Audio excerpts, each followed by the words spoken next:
This week in league, NRL clubs brace for revenue hits as coronavirus drops crowds to zero. Roosters and Titans to remain unaffected. Post-peptide sharks suffer from low testosterone as they immediately submit to the Roosters and J-Moz, making them airtight. This week in league enters its second decade, making us the longest running rugby league podcast and just old enough for a Bulldogs player to groom. Plus, we preview all the action for round one of the 2020 NRL season. All that and more this week in league.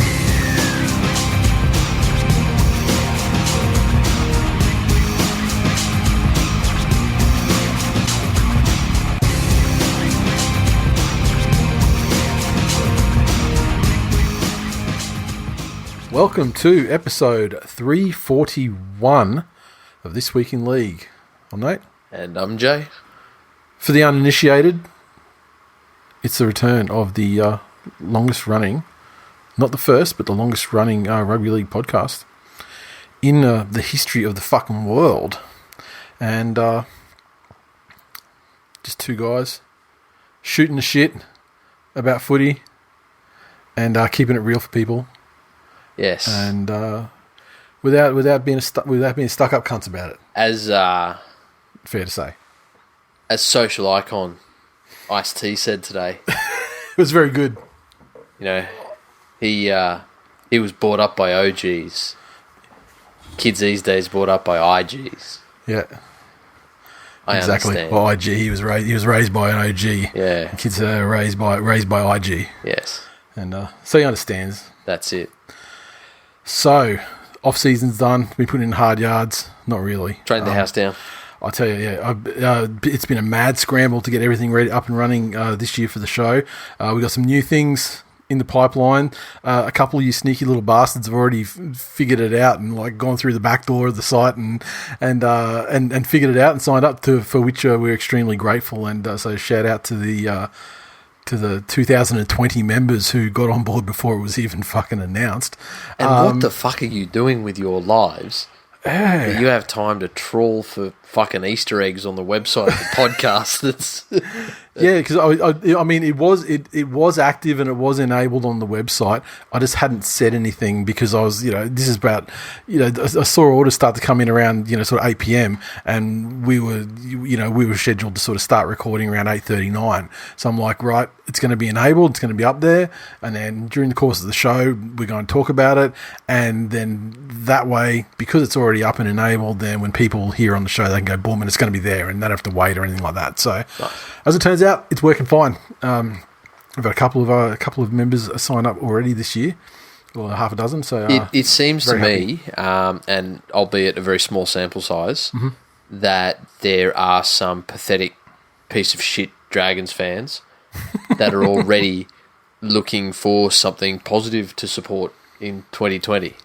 So they've realised that if it was possible, their club is going to sink lower than last year, which I'll add is the year in which their players gang raped people. Yeah, but I mean, it is possible, like, mathematically, in speaking on the ladder. I'm just talking culturally. Yeah, okay.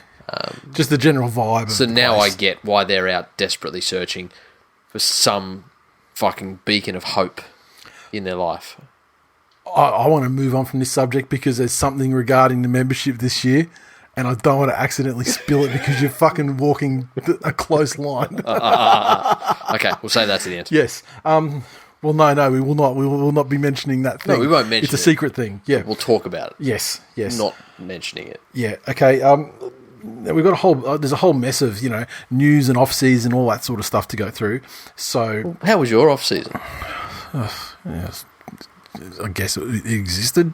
It was fine. Like there was nothing, nothing particularly, noteworthy or, like the one before, there was like, over to Japan, you can't go anywhere now because coronavirus. That's it. And, I mean, like, I guess I didn't go to Costco and load up on toilet paper, if that's what you're asking. I mean, when I say I didn't really do anything exciting in the off season, that includes that. I didn't hoard any shit. Nice. So, got out and did. Honestly, I didn't do fucking much except work. Really, barbecued I was going to say, I'll use the term barbecue rather than smoked meat because, I mean, then people start thinking I had an off-season like, you would. I mean, like... What? Getting meat smoked. No. But you make an excellent point. Speaking of the off-season, do we have any story times to kick things off in 2020? Well, just before Christmas, I had probably the best stroke of my entire life. And by that I mean I actually had a stroke. Oh, fuck, I'd forgotten about that. Yeah, so had I, until I started thinking about what I'd done in the off-season. Yeah, a lot of fucking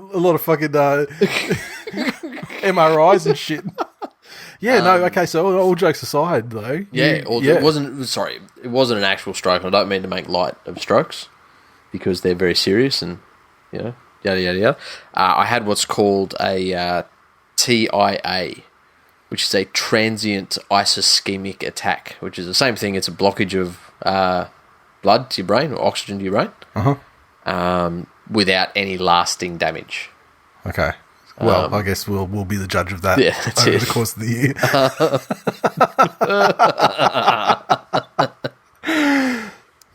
It was fucked up. I lost speech.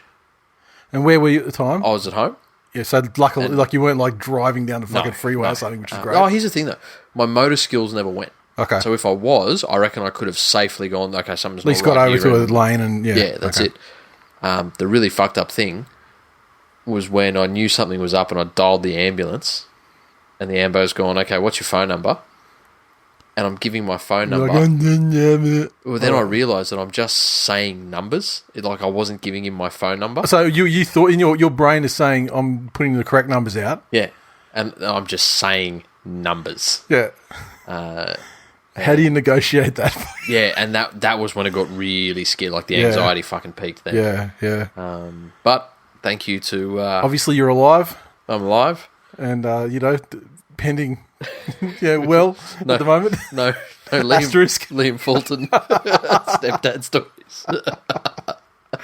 So not the kind of stroke stories that we were accustomed to. So this year, instead of story time with Stepdad, it may indeed be settling down with Stepdad. So I've started meditating. Calming the fuck down with Stepdad. I haven't road raged at any dumb cunts. Oh, I did today. It was raining. Yeah, well, that's a conscious choice, is it? Yeah. Yeah. That's what we call an instinct. Yes. So I guess the heads up to the listeners would be, if in a future episode, I'm obviously, God forbid this ever comes to pass, but if in a future episode, you start hearing a story and, or, about kayaking or whatever, and it sounds like a robot saying the story, you'll know that Stepdad is Stephen Hawking himself and is rolling up here. Yes, that's it. But, well, yeah, I had totally forgotten about that because that was ages ago. That was months. It was 3 days before Christmas. Yeah. So yeah, and also you didn't get it would have been an interesting Christmas because you had to have a barrage. You had shit going on for weeks. Yeah, well, it was before you actually found out. The neuro guy was pretty good. He came in. He said, I don't enjoy giving you news this way, but we've done all your tests in the hospital. The only one I can't give you now is an MRI because you've got to book in for that, and it's 3 days before Christmas, so good fucking luck. Yeah. So what's happened to you is either nothing or it's multiple sclerosis. So, that was a fun Christmas. Yes. On the what-ifs, but... that is the worst of what... I remember when you said that to me, I was like, immediately, I was just like, oh, fuck, because I used to manage all of the fucking web presence for all of the events for MS Queensland. Yeah. I was like, fuck, you don't want none of that.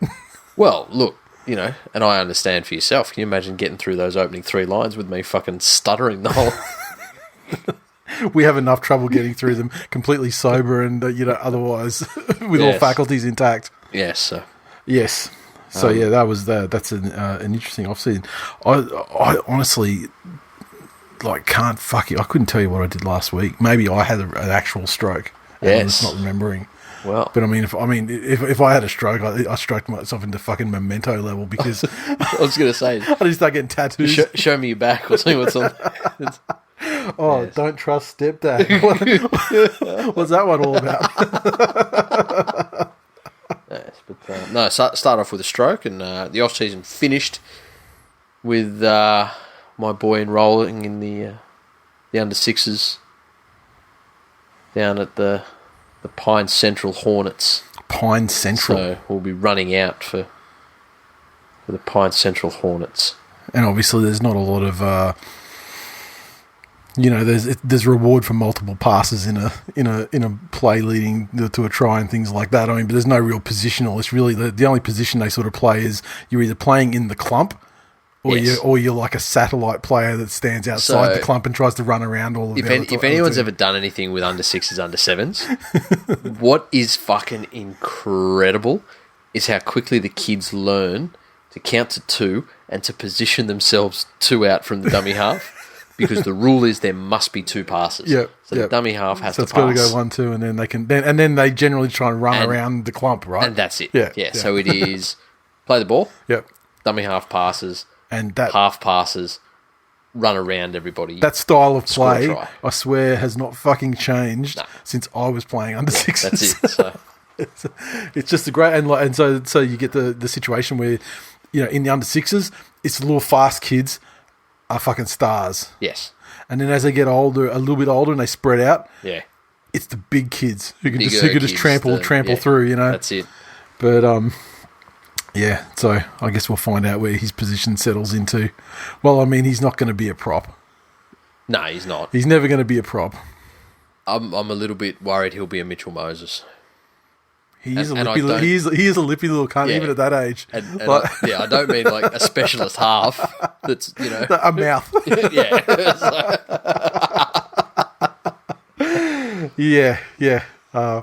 After, not that long ago, going trick-or-treating with him. It was like trick-or-treating with Mitchell Moses. Yeah. Take the candy, you cunt. Oh, fuck. Okay, so how are we going to handle this news thing? Obviously, we have a news story that just landed today, which is beautiful. It's beautiful, for long time listeners of the show, pretty much any time listeners of the show.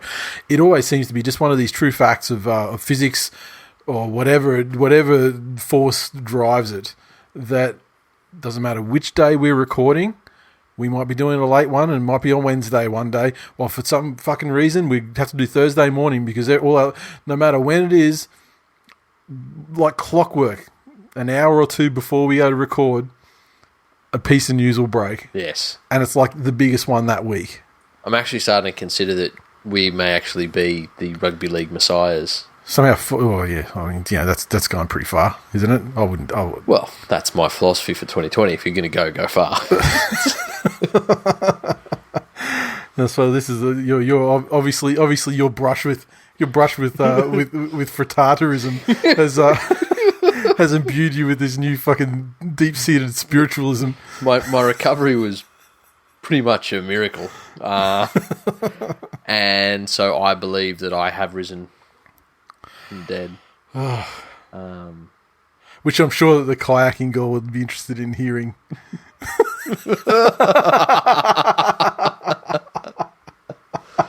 Yeah, no, I think I would have more chance of getting her to tongue kiss a coronavirus victim than picking up my phone calls.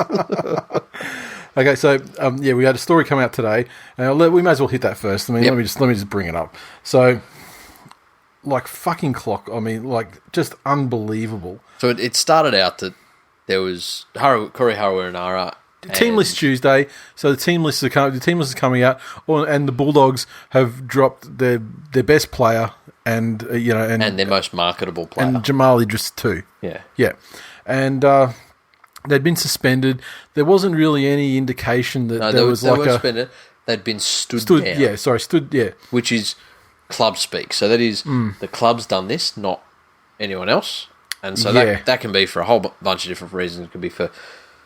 Like, Dean Pace stood him down last year because he wasn't putting in at training. That was my initial reaction. Yeah. Because Harry and I were so amazing for the Dogs last year in every time he took the field. Yeah. And then all of a sudden he's like, oh, he's playing in Reggie's this week, and Dean Pay in the middle of the season especially was playing. He was playing a lot of games, like just can't just get benched one week and the next week they're not, and it just seemed weird to. At least in on-field performances, like they're probably their best player and their only strike weapon that they had in the field. If you looked at Dean Pay's coaching strategy that he wrote down for those weeks, it just had the word yeet. just randomly yeeting cunts into reserve grade. And so, and my initial reaction was, oh, okay, so they've probably dropped their head at training or some minor sort of infraction because Dean Pay is, he's a man's man, and he seems to be like an old schoolish kind of guy in terms of what the standards he demands of players in at all times and all that sort of thing. Well, anyway, it's come out and then they're provisionally suspended by the NRL while they take a look at it as well. The club just stated that they weren't subject to a criminal investigation, but they'd been issued a show cause notice by the league. Based on the club notifying them of this alleged misconduct. And so this show cause notice is why they shouldn't face further disciplinary action for alleged breaches of the game's code of conduct. And they're taking it very seriously, and while stressing that it's not a matter for a criminal investigation. So then the allegation then comes out that when they were in Port Macquarie, I believe, they were doing some outreach stuff, and which involved visits to schools or a school, as you see on the socials all the time. And normally they're a bunch of fucking happy kids passing the balls around or doing tackle drills or whatever it is, or the players in a assembly hall giving speeches. Yep. Don't do drugs, and if you live in... Don't sign for the Titans. That's it. Always check their ID to make sure they're not related to you. That sort of, good advice. Well, if they're going that far, out Penrith way. Yeah. Yes. This time.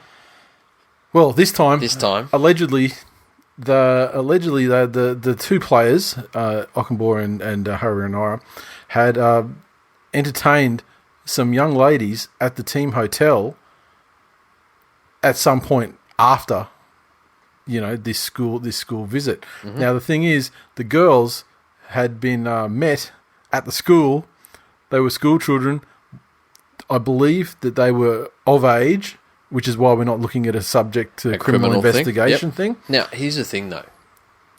Of age means they're over 16, doesn't it? Yes, correct. That's still fucked up. Yeah, these ones. They're supposedly 17, but it's not the age or anything. It's the fact that they were there, representing the game and their club. Yeah, and rather than do whatever they're supposed to do, inspire, motivate, educate, and who knows? Maybe these girls were the star number 1 and number 2 players for that school's brand new female rugby league team. Who fucking knows? And maybe that's what put them into contact with them. And then they were like, okay, so if you come back to the hotel later, we'll teach you some finer points on ball and all tackles. Yeah, that's it. Yeah. I don't think it's that deep. Well, I'm saying that's best case scenario, but even in that case, as the fucking adults, because at 17 they're still fucking children. Mm-hmm. Yep. Sorry, they are still children. Yeah. That to me is such a fucking lack of judgment. Yeah. And that's being kind. It really is a fucking dog act I'm just leaving that pause there for Cleaver. But to do that, and you're right, while you're on club time. Yeah, club time, still, and but still, if you're not on club time and you're it doesn't make it better. No.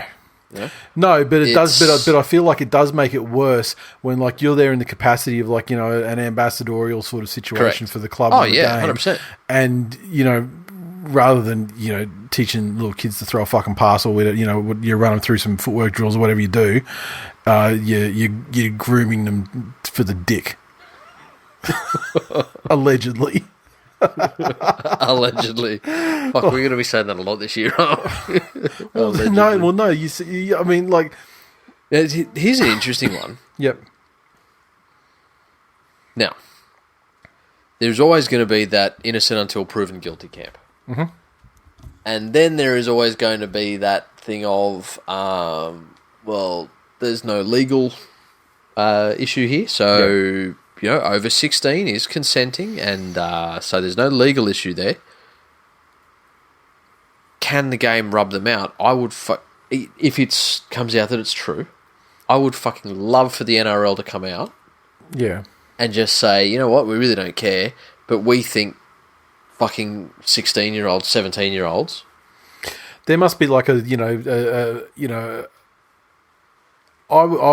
say what the way that they'll get them will be. There'll be a code of conduct that they are signatory to. Yep. And stuff like that would be, in the wording of whatever. Is it though? Because do you think anyone up to this stage would have thought they had to put in there, don't fuck school kids? Yeah. I understand what you're saying, that, of course they shouldn't have to put that in there. Like Jack DeBellin tried the defence of, they didn't teach me. My club didn't tell me not to rape. Yeah, yeah. I feel he might have just been bad advice, though. I mean, because even fucking Saul Goodman wouldn't tell you to say that shit. So fucking hell. We'd almost made it too. We'd almost made an off-season without... Funny you mentioned that. No, let's go through it. Off-season, let's go. You say we almost made it. Well, here are the big incidents as far as I could gather. Well, compared to last year. Last year was the fucking GOAT year off-season. Yeah. Because it had some fucked up shit. For example, like, you Jack DeBell and shit. It had some reprehensible shit, but at the same time, it had Big Puppy. It did. And the only fucking victim there was the elasticity of his anus. So I mean, he's putting calluses on his dick and just fucking bashing holes in his ass. You also had Jared Hayne doing the clitoral juicy fruit. Yeah, yeah. Which is probably an episode title. Well, it's like it's like a little kid, and you talk about eating pussy, and he's like, and he just didn't know that actually that wasn't there wasn't a literal command or anything. That's gone really fucking quiet, hasn't it? I haven't looked up what the current legal status is, but fuck me, the wheels of justice are turning slow there. Although they are turning very slowly on the Bellin thing as well. Ching ching. So back in October, and this one, well, I dare say we probably even would have talked about the Nelson Asafa Solomona one back in Bali. Can you believe it? That was fucking... Yeah, we did. That was a long time ago. Yeah, we spoke about that. So then we go to Fainu, which would have been right after we finished for the year, when he allegedly stabbed a dude at a brawl at a Mormon church function. Taking that Hasler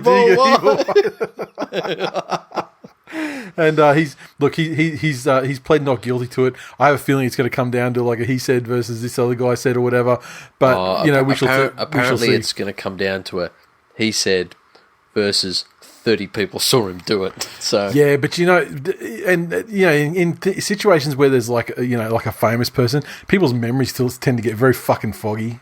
And it's a terrible thing that it happens. But it's like people tend to like. Is he famous though? Famouser than the who's shelling out the green folding memory foggers? I don't. I'd hate to speculate, because but I've got some ideas. Manly have moved on. Well, he's in the top 30. Like, they paid off for Brett Stewart twice. He's in the top 30 of the thing. So No, yeah, but still. So you'd think if they were resigned to the fact that he wasn't potentially back this year, that you'd take him out of the 30, wouldn't you? No. Just so you've actually got a spot of, like, you're not... No, because then you have to actually come up and pay somebody else. You can withhold payment on him based on all of these things. But but are they? I mean, how does that work? Really, I mean, because I know, like, the Bellon's getting paid, and I mean, he's like shit as what's far more. What's a witness worth these days? God, who knows? No? It's been so long. No one's. It's been so long since I haven't stabbed anyone in so fucking long. Perjuring themselves for a pineapple. Put it that way. Yeah, but you never know. I mean, the Mormon Church fucking, tithes pretty hard. I mean, maybe that might be the difference between eating that week. Yeah, he's no Izzy Folau. Has he done a mission yet? I doubt it. Yeah, that'd be the only reason they'd go. Now's the time. Yeah, now's the time. He's got plenty of free time on his hands. Okay, following that, David Fafita allegedly assaulted a security guard outside a Bali nightclub. I mean, I don't think allegedly is really the word to use here, because I saw the fucking ride past on the scooter and give the guy a clip on the way past. And which then led to the worst fucking legal PR moment. Oh, and allegedly, reportedly paid $30,000 to his accuser, as like, in the dodgy Indonesian. I'm not admitting that I did this at all. However, this is traditional in this part of the world. For me to give you a lifetime of fucking money in your currency. And bouncing our own slaves. And then they bought and so he bought that guy. He gave $30,000 to Katut, and then the NRL integrity unit said there was inconclusive evidence because obviously Katut, so he's fucking he ain't talking, because I'll tell you what. My mate for feeder. I mean, you talk about a pineapple for a witness. 60,000. That's what I'm saying. If it takes $30,000, $60,000 to silence fucking Katut. Yeah. Really? Yeah. That's barley. We all know about barley prices. Yeah. Life's cheap over there too. Yeah, that's it. I mean, you got to kill that guy for $30,000. Then this is one of the best ones of the off-season. This is the only one that has that super intense high level of just fucking what the fuckingness and salaciousness. Josh Reynolds, on the 12th of December, was charged with assault occasioning actual bodily harm relating to an alleged domestic violent incident. So he pleads not guilty. Yes. Twitter explodes. Oh my God, that fucking cunt. They don't call him grub for nothing. Yes. How dare you, Josh? How dare you? Meanwhile, Tigers fans are secretly happy. Yeah, well, no, but then you get there's the Tiger element, there's the virtue signal element that are like, fuck that guy, I'm not having him play at my club, he's a DV, blah, blah, blah. No. There was Tigers fans taking the opportunity to get out of a bum contract, saying, I'm glad the club will take a really firm stance here. Yeah. And then, not long after that, probably in January at some stage, it kind of died down a little bit. And then in January, we received some information. Yes, we did. From a fairly good source. And it was so fucking outrageous. It was like a film. Yes. There were so many levels of creativity on one side and stupidity on the other side, and all these things that had to happen for it to work. Yeah. It sounded fucking outrageous, but our source was so solid that you had to believe it, and had been solid on other things previously. Very much so, so we couldn't do anything other than believe it, but just be like, wow, if this is true, it's unfucking believable. And then sure enough, a couple months down the track, it came out, and it was all true. And it was not only was it all true, it was actually fucking worse. Yeah, like there was more outrageous shit involved. Yes. And so then we had the whole Josh Reynolds thing with the woman, I forget the name, I never bothered to learn the name, faking pregnancies, And you remember that video came out too, like after we heard the story, then that video came out where he's calling her a cunt or whatever, get out of the house and etc. Where he doesn't lay a hand on her or anything, but he looked very angry, and it certainly would have supported her side, sort of supported her side that wow, that's pretty angry, and like even speaking to a woman like that's pretty rough, but now, then when the story comes out, you're just like, fuck, honestly. Like, you probably could have given her like probably 5 free ones, I reckon. Well, that's the thing. Like, his new nickname is like Josh Remarkable Self-Control Reynolds. Yeah. He's not grub anymore, and it makes me wonder. I mean, how the fuck was he tripping all these people? Because I mean, although he's proven to be so reactionary on the field in the past. This is the thing, though. The bit that gets me out of all of that, and I think this has been glossed over because it was such a fucking I can't believe it sort of story. Yeah. She got him 3 times. Yeah. There was, I'm pregnant. Yeah. Oh, no, I've lost it. Yeah. Yeah. Oh, I'm pregnant. And it's twins. Oh, I've lost it. I'm pregnant again. Yeah. And it's twins again. Yeah. Yep. No, I've lost it again. Yeah. There's that, and that's what I was saying. That's what I was saying. There was a certain gullibility on one side that had to exist for this to come off the way it did. Yeah. Like, I mean, like I feel for the guy. If you've got no kids and you want kids. Yeah. And, I mean, I remember even joking to you fucking back when he got with her. Because we got the story that he knocked her. She was a stripper in Melbourne. He went down. And the reason they were together. Went down on the boys' weekend and he knocked her up. He knocked her up. So that knocked up never actually happened. She had him from that point. And I was kind of like, well, I guess good on you for doing the noble thing at the time. But I mean, man, like that.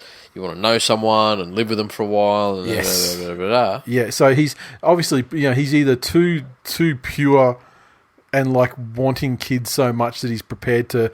Because obviously the way that she got away with it on her side was that he wasn't allowed in. From what we were told, he wasn't. He wasn't allowed in any of these doctor's appointments. Like gynecologists or OBS appointments or whatever. But there's a point where you'd be like, I want to see the fucking ultrasound. Yeah, that's it. That's like a rite of passage. That's like a thing you do. Like one of the exciting fucking moments. Like, have you seen on Netflix there's a show called The Stranger? No. It's a series. It's like one series. I can't imagine they'll do any more. But it's like Black Mirror, except a whole series for one story rather than like. But it sort of starts out with like just the premise is there's a guy like a regular sort of guy. They got a couple of like teenage kids and everything like that. Involved in the community, local soccer team. And one day this chick just walks up to him at the soccer club and says, oh, you didn't have to stay with your wife when you were going through that rough patch, a couple of years ago or whatever, when she was pregnant because she actually faked the pregnancy. And he's like, who the fuck are you and what the fuck are you, And she goes, go and check your bank records. This is the company name. And he's like, and so he looks into it, and sure enough, spoilers. Now I won't. No, this is the premise of the show. This is the start. This is how it kicks off. And then and so he looks through the records and everything, and sure enough, this company does exist. He finds out, and it is like a privacy front for a company that does shit like that, like fake pregnancy, And so they give you like the fake belly and like the ultrasounds and like all this shit. And so he confronts her, and then that's when the story like takes off from there. But I'm watching that, I'm going, oh, okay. Wow, is that stuff actually out there? Maybe she pulled that shit on him. You've done about as good a job of selling that as the Daily Telegraph did of selling rugby league. It's a fucking great. If you like Black Mirror, you'll fucking love it. Okay. Because it's like Black Mirror, but it's not as technology based though. But it's kind of like the jumping point of something that Black Mirror would use for like an episode, but it just goes in. It's much deeper and nice. Much double crosses and bits and pieces and shit all the way through it, and tremendous. But yeah, I only found that shit is out there. Speaking apparently, companies that you could do that, and maybe she did something like that. Maybe she was doing the fake belly that made it look like she was 3 months, or you know what I mean? Yeah. Or maybe he's just the dumbest cunt. Like, I don't know. I think I know which one of those is more likely. Yes. So, I don't know. But he's back on your payroll, Tigers. Yeah, and look, I can enjoy him. And I'm glad for him in the sense that remember when the doggies were going in the grand finals back in the Desi days in the early 2010s? Yep. And all of the interest stories about like him and how much the old Ducks around the Bulldogs club, they loved him. He's the nicest guy and all this. And he'd walk to the games. Yeah. So I mean, at the same time, while I don't really have any personal stake in the brand of Josh Reynolds, I mean, I do feel glad that he's not the cunt that he could have been. If you had to pick, right, 10 emotional games from the last 5 years or whatever it's been, his last game at Belmore as a doggy with that chaos at the end, that was pretty good. That would have to make that list. Yeah. Like the game meant nothing in the course of the season. Yeah. But just the vibe at that and the way it unfolded, and just the absolute crazy fucking ending. Yeah. That's it. So. Who were they playing in that game? Was that Canberra? I don't know. And there was I want to say it was Canberra. There were a couple of, and there was that part when then we should have known because that was because then they faked winning the game at the end of the game, and then whoever they were playing, was that the one where whoever it was didn't want to take the conversion? It was I remember it was a match. It was a match-winning league with no time left, and the doggies got it back. Yeah. Anyway. Yeah. So I just remember the scenes at the end where the crowd rushed the field and he was. Yeah. No, that was good. Okay, then we had Micah Sivo just before New Year's. He and not a lot known about this one really at this stage. It's still sort of pending, but facing a charge of indecent assault. At a Fijian resort on Boxing Day. He was detained over there for a little while and he's come back and he's been cleared to play for the Eels and he will be, taking the field this weekend, I presume.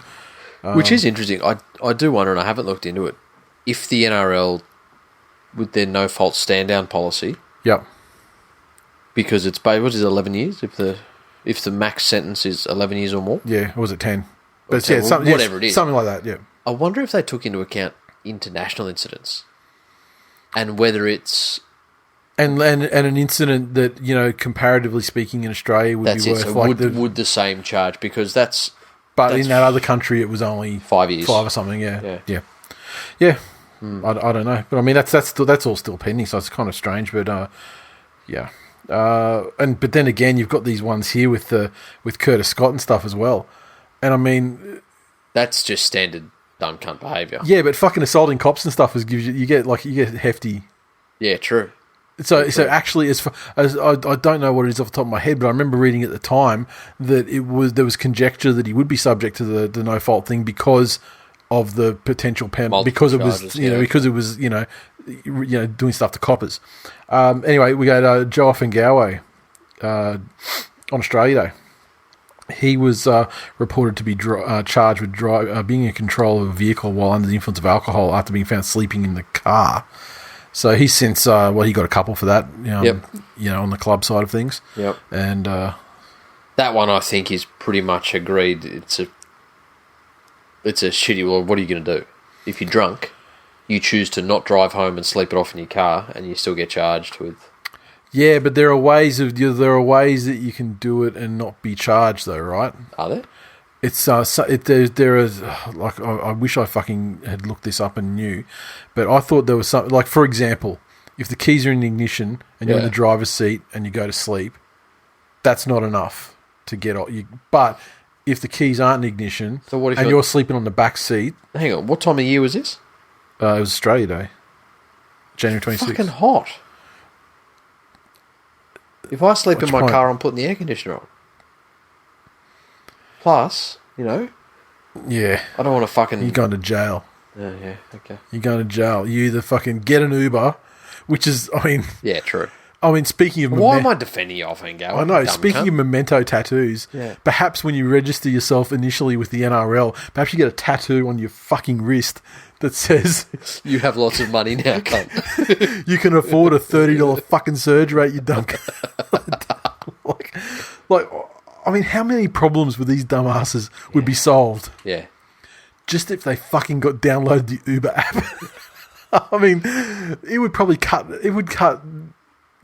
off-season incidences in half. Maybe that's the thing now. So Uber have released Uber Pets, where they'll slug you an extra $6 to take your pet in the car. Yeah, okay. Maybe the next one is Uber Dumb Cunt, where it's just you register, and on Friday and Saturday night, every 45 minutes they just ring you to see what you're doing. But it's like pinging you, like. Well, they just get the tattoo on the left wrist that says, open the Uber app, dumb cunt. Yeah. And then you got the one on the other side on the other wrist that says, don't rape. If you did that, that's 60%, 70% of off-season incidences done. Yeah. Yeah, true. And I mean, if you could find a visible position that makes it easy for them to see one that says, don't video it. Well, the things like that. Yes. Don't beat women. Like it's not that hard unless you do it on the fingers. Like they can just read it like a list. But then they've got to read. Yeah, and then I guess the risk there is if you've got don't beat women. Yep. It would be a very poor time for the index finger to have disappeared and they look down and beat women. Well, that's true. Where's the index finger? And also, if they've got a fist, you can't see any of them, right? So, none of the advice is getting through with a closed fist. Doberman. Okay, I'll get a Doberman. Which takes us to Curtis Scott, who allegedly kicked and punched a police officer and had to be tasered while being arrested following Australian Day celebrations. I'm sure the Canberra Raiders were fucking delighted with their new recruit. Isn't that it? A couple of months out of Bellamy's regime. But you've got to remember, in Bellamy's regime, he still had got sent off for fighting and true. Shit that Storm players very, very, very rarely ever do. So I find if the country seeps through to a penalisable level, because like you got Cam Smith, obviously. He's very subtle on the chokes and the this and the that, and but I mean, for that like explosive dumb shit, like just fighting and throwing punches and shit like that, when that seeps through, that very rarely seeps through in Melbourne. But he's out the door, like the door's barely fucking latched shut behind him. Yeah, and he's into it. So that was the big incidents on the off season. Are there any other off season incidents that you need to have your 2 cents on? I'd like to throw some positivity out there. Please do. Because the tragedies that were the bushfires this summer, I think showed some of the best of what rugby league can do.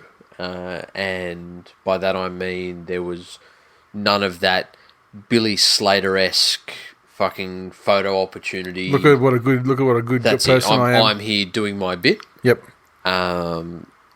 And rugby league players all over the place got out there. Yeah, James Tamhouse, comes to mind immediately. Like not only looking after his local area, in terms of assisting with the firefighting efforts, but then opening up his home and saying, "Look, I've got enough space for like 6 families or something." Yeah, that's it. I've got six rooms. Yep. En suites. Yep. If you got pets, bring them. Whatever, like fucking what a man. That sort of stuff. You had people like Latrell. Latrell was out there back in his community. Yep. And that shit's not something you do for anything glamorous or because it's relaxing. Like he's not going home to Surfers Paradise or to Kingscliff or something. Yep. Like they're communities where people don't have a lot. Yep. And he's out there busting his guts. So it was a terrible fucking time, and there were some areas that I know people that listen to the show. Down and around that Southern Coast episode. There's someone who was an OG listener. I don't know if she's still about, but I saw fucking photographs of her house, and she lives down in that area, and it got to within, like, she has a swimming pool in the backyard. Yep. If like fucking legitimately 2 feet from the pool, like that fucking close. Yeah. Unbelievable. And then that place went from the darkest days probably in its history to the brightest days when they were fortunate enough to witness 2020 kicking off the Yeary of Cleary. which I'm adopting this year. The Yeary of Cleary. That's so fucked. I'm wondering. I'm asking you genuinely because I don't know the answer. Is that something that the club's putting out there with a hashtag like that? Fucking stand up flags up garbage. That is something that super listener at Fat Hairy Lazy came up with. Fucking and fat hairy fucking gorilla. So fucking 2020 donkey. is officially the Yeary of Cleary. So, but yeah, no. Well done to the players that got out there and helped out during the crisis. That was a wonderful segment until that. And now I just wish that the fires just didn't get fucking close enough. They didn't go far enough east. They burned out fucking Penrith. Jesus Christ. But yeah, hopefully everyone. Well, hopefully our listeners. I mean, I had some photographs sent to me over Messenger with people like showing pictures of like their friends' place and that, and like how fucking close, fucking close. So Penrith doesn't have enough CrossFitters to catch fire.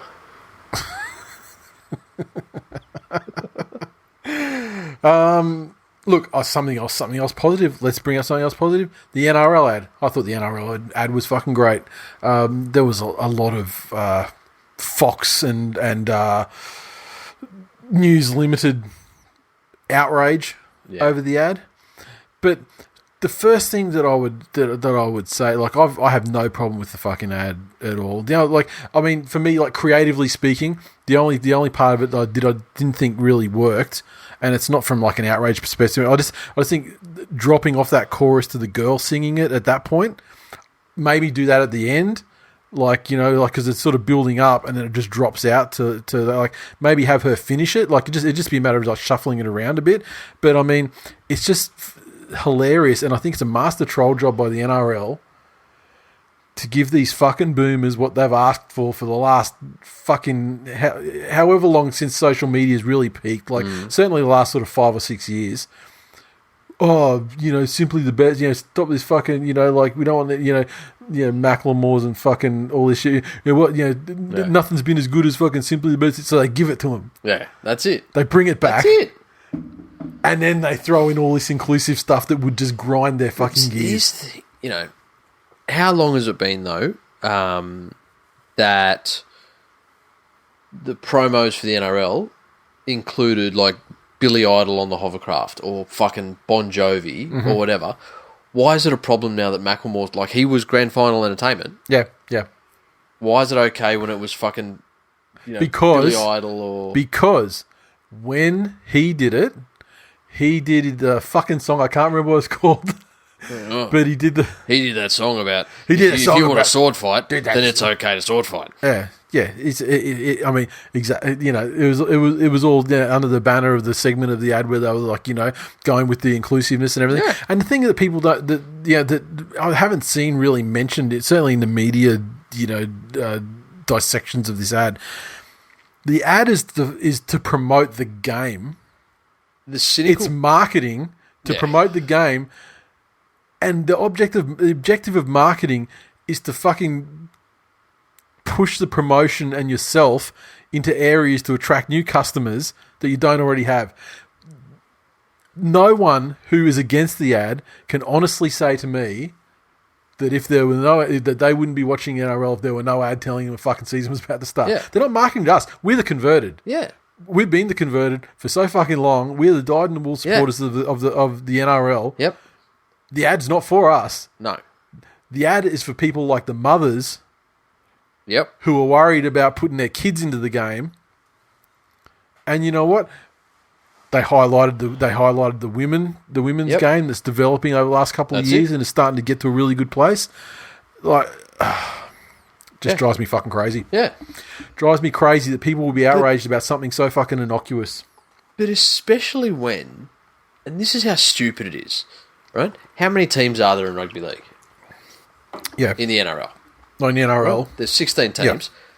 And generally, how many teams do people have? Unless they're absolute fucking shit cunt human beings. One. They have one. So just by the fucking odds, any NRL ad, if there is any NRL ad and all it contains is images of fucking big hits and tries cunts, then you should hate 15 out of 16 sections of that ad. Yeah. Because it doesn't have anything to do with your team. Yeah. So just by the very fucking nature of being a fan of the sport, it should come to you that there's going to be a vast majority of things to do with the sport that have nothing to do with you, that aren't aimed at you, and you're not expected to have a fucking opinion on, except for, oh, that's not my team. You know? So how is this a big fucking stretch for people? How is it a big fucking stretch? Because outrage, and not just outrage, but outrage that generally pushes like a subtle, like I'm not racist, but rightish agenda. Yeah, I'm not racist. Makes money. I just don't think it's politicizing. Yeah. Right? Now, this is where the cynical part of me gets in. And I want to put it out there because this year I'm worried that there's not as much scandal in the game. And the media outlets, the classic fucking dying journalists, need something to generate clicks because that's all they're based on is advertising revenue from clicks. Yep. That's their entire reason for being. And so there are going to need to be outrage pieces. Yep. And I would go so far as to almost guarantee that the whole opinion piece and angle that ad was approached on was a deliberately crafted strategy to get clicks. Because what's happened now is everyone's talking about, oh, well, this is where he said it and this is what he did. And so everyone goes and watches the video of him having his thing on it. Yep. And all of a sudden, because it's not that they want to talk about the game anymore, it's that they need to be the most promoted part of the game. Yep. Yep. Then to go so far as to make a version of an ad with Simply the Best with Jimmy Barnes, that is, like, if fucking anyone actually looks at it, everything aside, if anyone looks at that and says it is a better, piece of television or, visual media, whatever it is, it's a fucking grayed out, washed out. Objectively, creatively speaking, the sound's terrible. Barnsley's fucking past it. Mate, Barnsley, I mean, people can like Barnsley and Chisel all they like, but that cunt's voice has been almost cooked from the time he started singing in public. Yeah. Yeah. He's a fucking poor man's Ian Moss anyway, so... Well, yeah, I mean, certainly Ian Moss was he sang all the worst Chisel songs anyway. Yeah, I mean, he was... So basically what I'm saying is... Jimmy Barnes was the Fuck off, Jimmy Barnes. Jimmy Barnes was the Ringo Starr of Chisel, is that what you're saying? He's the Josh Reynolds of Australian music. Except the tin lids are alive.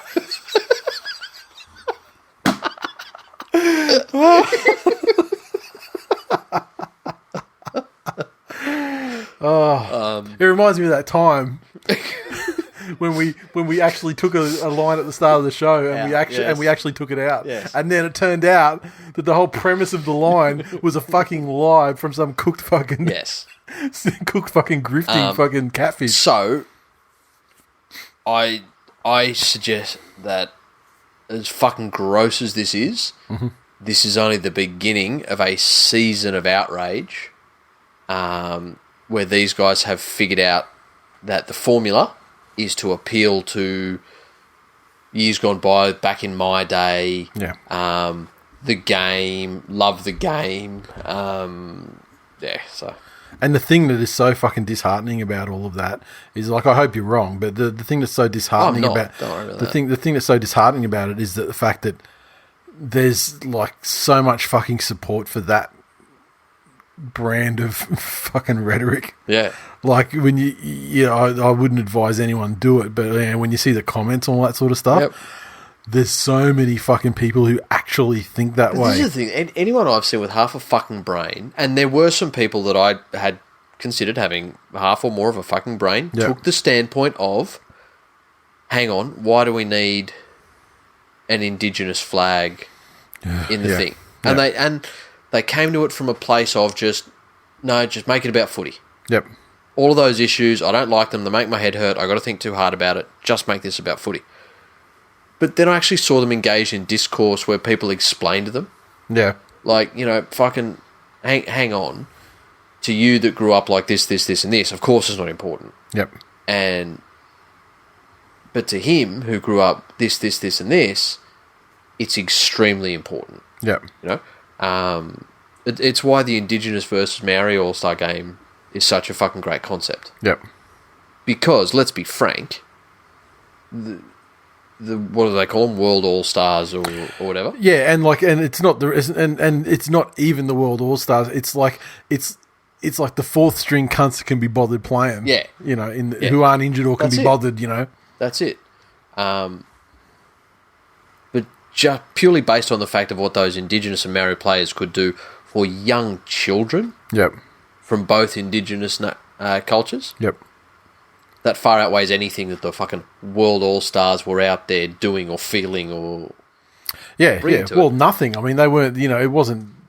There was nothing on there, and I love the way they changed it because it made it so meaningful for both sides, and then as a result, the fucking game was like a cracker. Fucking great game. Yeah. But all of these people, what brought them around was when people pretty much said to them, well, hang on, what does it actually cost you? Yeah. Fair enough, you don't want it politicized. Fair enough, you don't understand why it should be there. It's okay for you not to understand because that bit's not for you. And it's not targeted at your experiences that's or your Who's your team? Broncos? Oh, cool. The Milford bit, that's for you. Mm-hmm. Out of that whole fucking ad, that's for you. Yep. There's a whole different subsection of kids. You know what? That bit with Latrell, that's for two sets of people. That's for Bunnies fans. Yep. And that's for the Indigenous community. Yep. So that's for them. That's for you. And this game has lots of different things for lots of different people, and it brings us all together.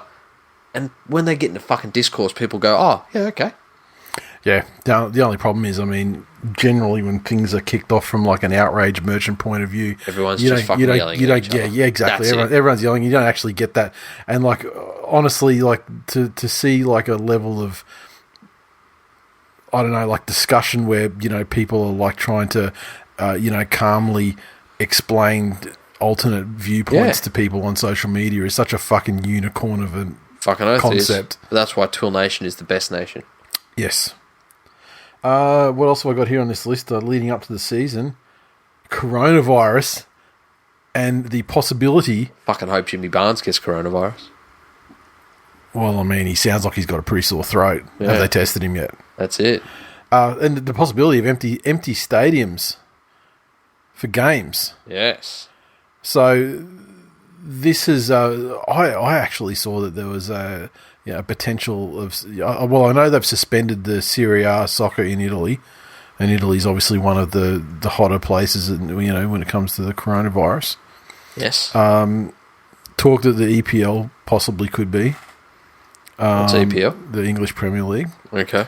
Which is, as in my understanding, Liverpool are winning by so much, it's impossible for them to get headed. And if they shit can the season, it actually prevents that. Which, look, I don't know anything about soccer. Yep.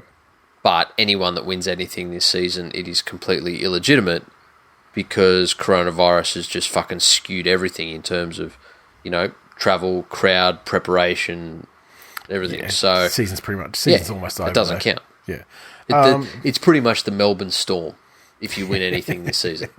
So I guess it's while it's not a legitimate chance of happening here yet. I mean, it's certainly been discussed, and if things, if the coronavirus situation as it pertains to Australia is to increase. I would suggest the only reason it hasn't been discussed here is because we're not already in the middle of a sporting season. Everywhere else in the world that's in the middle of a sporting season, they've taken measures. Well, yeah, not sports that people actually go to, I guess. Yeah. Okay, so for example, in the NBA, I mean, like I'm talking about here, like no one goes to A-League games. So I mean, who would fucking know if they left the stadiums empty? No, I said sport. Yeah, that's true. Not hobbies. Yeah, fair enough. So, NBA have cancelled all media in dressing rooms. So they currently have a situation where media can go in. So the media, that's fun. Media, you're the disease, cunts. You're the problem. Let's not worry about the fan. Let's not worry about the fans fucking coughing into the fucking auditorium when we're playing. Let's just punitively punish you 10 cunts. Oh no! It's because in the dressing room, media can get within they're getting like 10 centimeters of a player and speak at them and spit on them. Yeah, that's why. So I think it'll definitely happen. Definitely. Yeah, I mean, because we are somewhat. Yeah, obviously, an advantage we have is geographical separation sort of thing, but it's already here, and we've already seen these stories of like fucking people who don't have sick leave. Yeah, so they feel sick, they go get tested, they've got to wait X amount of time before it comes back. Can't afford to go leave without pay or whatever, so they just go to work anyway. And or the fucking dumb old crusty in Western Australia. They kind of went to the opera or whatever. Oh, fucking Jesus, yeah, that sort of shit. So you know what? I hope they get put in a fucking cell with Jimmy Barnes. Fuck them. And they're fucking judicially mandated to fucking to French kiss for 8 hours of every day. But shout out to our boy Mr. Wars. Yes. Living in China. Probably already got coronavirus. He's not dead yet. I mean, I did tweet with him yesterday. Yes. So he's currently alive at this point. Yes. But he's probably got coronavirus. I know that he was partial to chowing down on a bat at every opportunity. He was fucking mad for it. I think he was shelving him as well, to be honest. And and I hope you're doing okay. And I'm not sure if his building has actually been had like a metal plate welded over the exits or not yet. But I dare say he would almost certainly be under apartment confinement. Whilst you would like to give your condolences to him, I would like to give condolences to his lovely wife, who went into a marriage completely unaware that she would be in lockdown in a 2-bedroom Chinese apartment with him for 22 hours a day for an indeterminate period of. I am here. No TWIL tourists coming from China, though. Unfortunately, for the foreseeable future. Leone, I am here when you need to write your Nelson Mandela quality biopic. But yeah, and we joked at the start of the show like the Roosters and Titans aren't going to give a fuck. Like, no, they're used to it. No. Oh, maybe the giggity guy will die. Fuck, I hope he's got a pre-existing lung condition. It'd be fucking weird though. Like, I mean, it'd just be such a weird thing. Like the TV wise, it probably wouldn't affect things too much because while you do get some level of crowd noise, it's not overwhelming because you've got the commentators and things like that. They'll pump it through, I reckon. Yeah, well, just pipe fake noise or something like that. Yeah. If they did that, you probably wouldn't really, know so much. Well, I'll tell you what. Better not fuck with Magic Weekend though, because that's like a good amount of time away. It is. That's like according to that source we have that happens to have a position with a health organisation based in New South Wales. Yes. Let's give it a fake name, Health New South Wales. August, they're looking at peak. Yeah. So, do you know what? Tell you what, that'll grand final could fuck things up. People might need something else to listen to during their games. Ooh, Easter egg. I'll tell you what though, this coronavirus shit better not fuck. If it fucks up Magic Weekend and grand final weekend, I'll tell you, I'll do nothing. I'll just whinge. But I mean, like, I'll be unhappy. Yeah. And regardless of other people complaining about death of their family members or themselves, I just want to say that the true victims will be specifically me, and I'm just not prepared for it.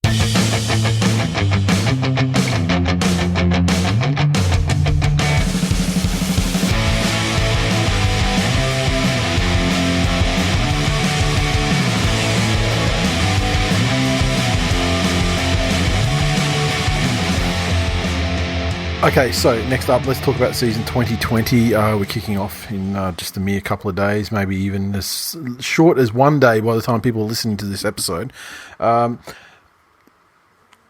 Everything it's been done to death, but I just want to quickly just go through the sides and just look at the big issues that affect them going into this season. I just want to get you quickly, if you can give me a quick synopsis on what you expect for them in the season.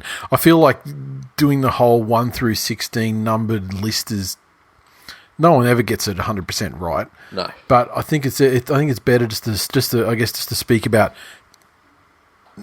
For me, it's like the movement, the direction of movement of a side. Now, for example, we'll go to the Broncos first.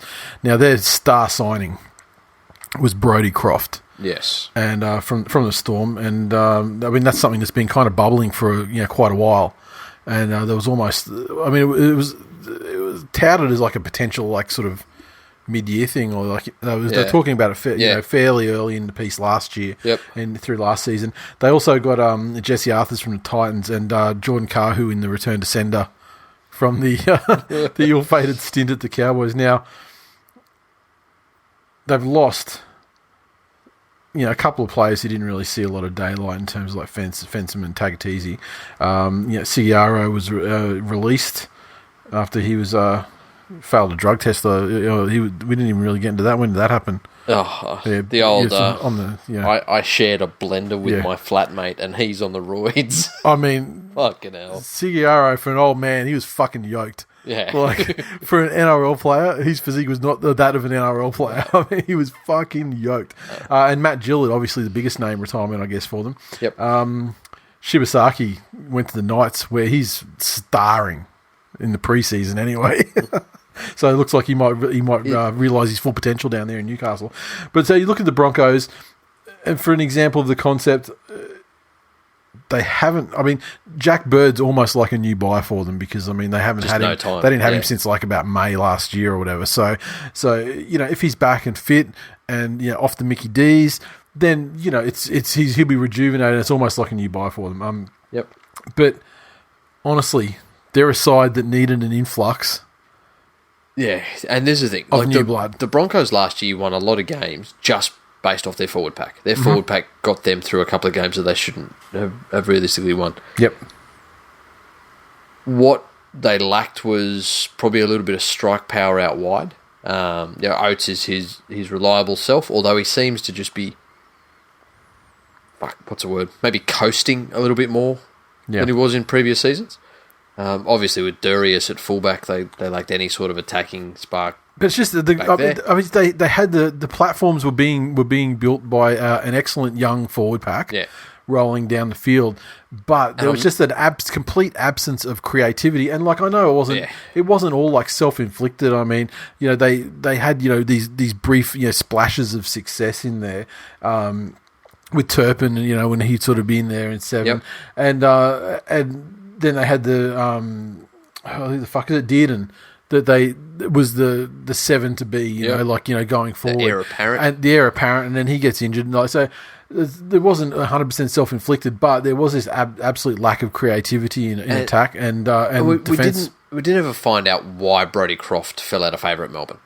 The obvious answer was on-field performances, because while he wasn't terrible, he's done some brainless shit though, which the Storm system does not tolerate. That's it. So there were moments. Yeah. I'm not sure that a Melbourne Storm reject is the fix for what was wrong with the Broncos. The thing about the one-liner about Brodie Croft is, if he couldn't succeed in the Storm system being fed by Cameron Smith, and on the back of a platform, from like the Bromwich high perform and Nelson and like a high performing pack. Yeah. If he couldn't, that system there was tailor made for him to succeed. Yes. And if he couldn't succeed in that, then and then the Broncos have other issues in terms of, like, Matt Lodge is like, he's pretty much gone for the season, right? Yep. Fucked his So poor Dar.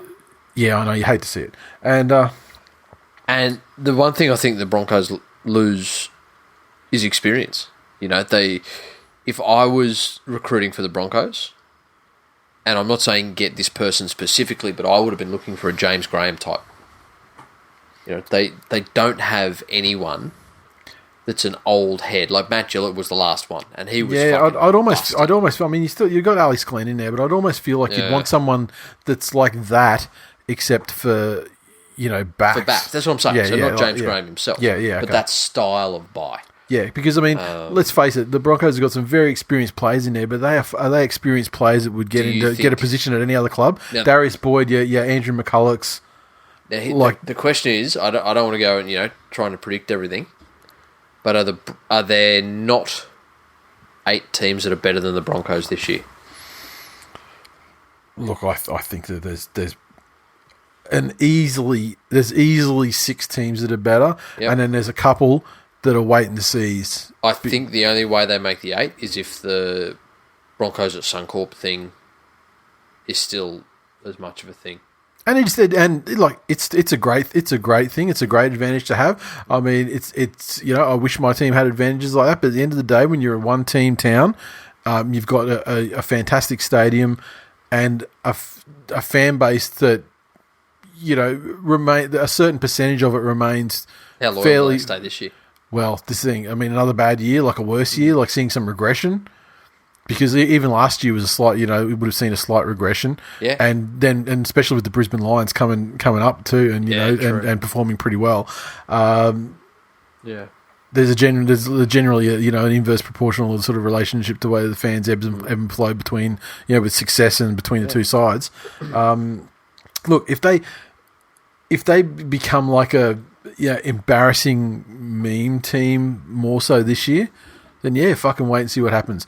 Like, I mean, Darius Boyd was sort of single-handedly like a meme for them last year. Yeah, that's it. And even that was like delightful to see. Like, I mean, just to see a fan base, like it's very like seldom do you see a Broncos fan base that insular sort of veneer on the outside. You very rarely see that crack. But I mean, it cracked wide open, and they were just fucking throwing Darius out it. Yeah, that's true. It was great to see. The Raiders, not a lot of signings. I mean, Curtis Scott, obviously, fucking madman, and George Williams from Wigan. Now they've had a couple of big losses as well, with specifically Leipana. Yeah, that whole side's gone. They've lost them. I mean, Aiden Caesar, they lost him as well, and he was fucking like. There was a time there early in the season where he was, looking to be shopped. He was gone. Yep. And then when he got his opportunity, he was a crucial player. Yeah. For them, in the run that took them all the way, down to 6 again.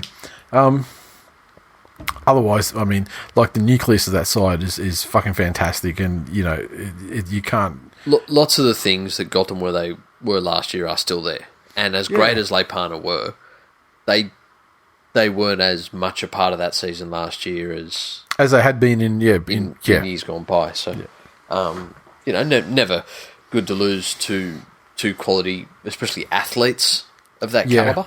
And also, and players that had such an understanding together as well. Yep. And really went out there for the club.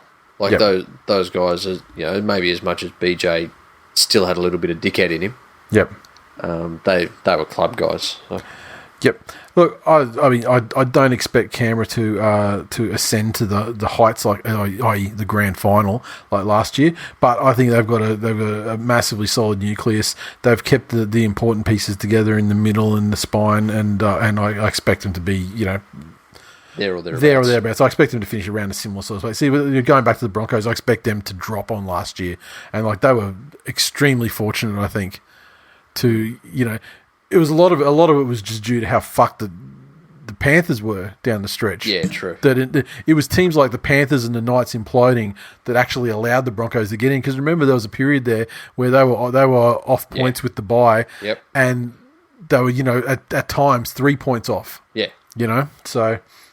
And the times when we're taking one win from you or, the Knights or whatever, somewhere, and that would have held them out for the week. And the Knights obviously imploded more. But moving along to the Dogs, well, they signed Katoa from the Panthers, and Whew.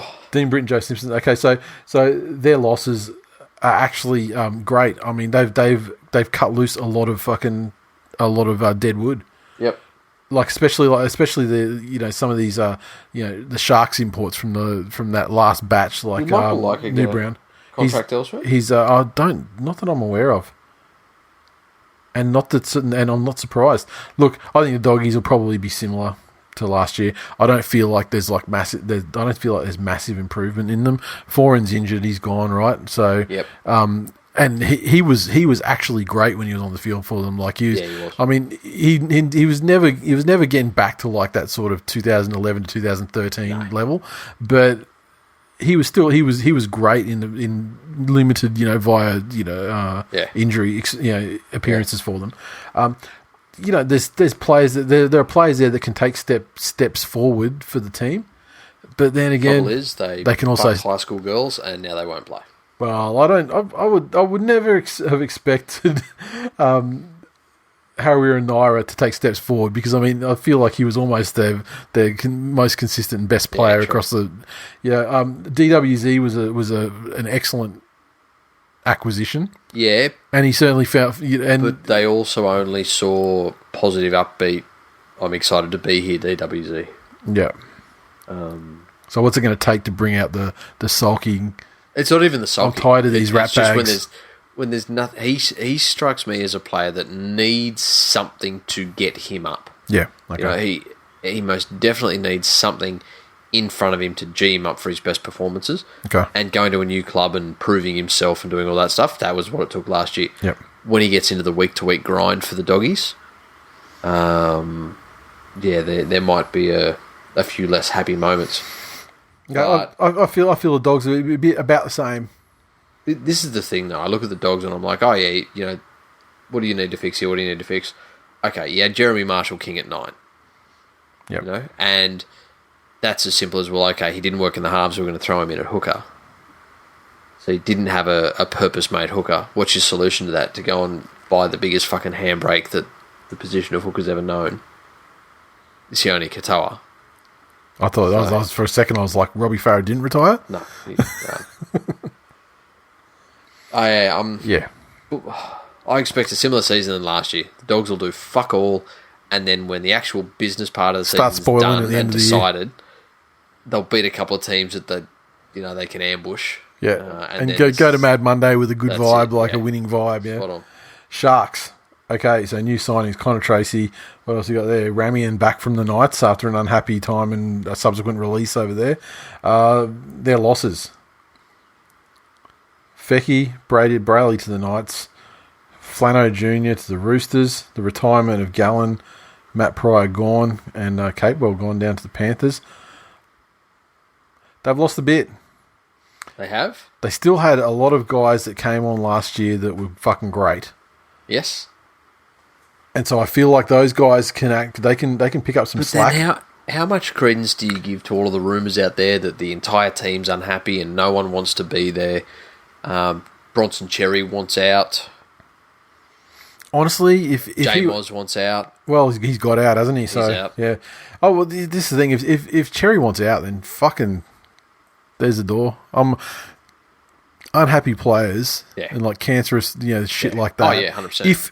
If it is true, yep. Fucking see you later.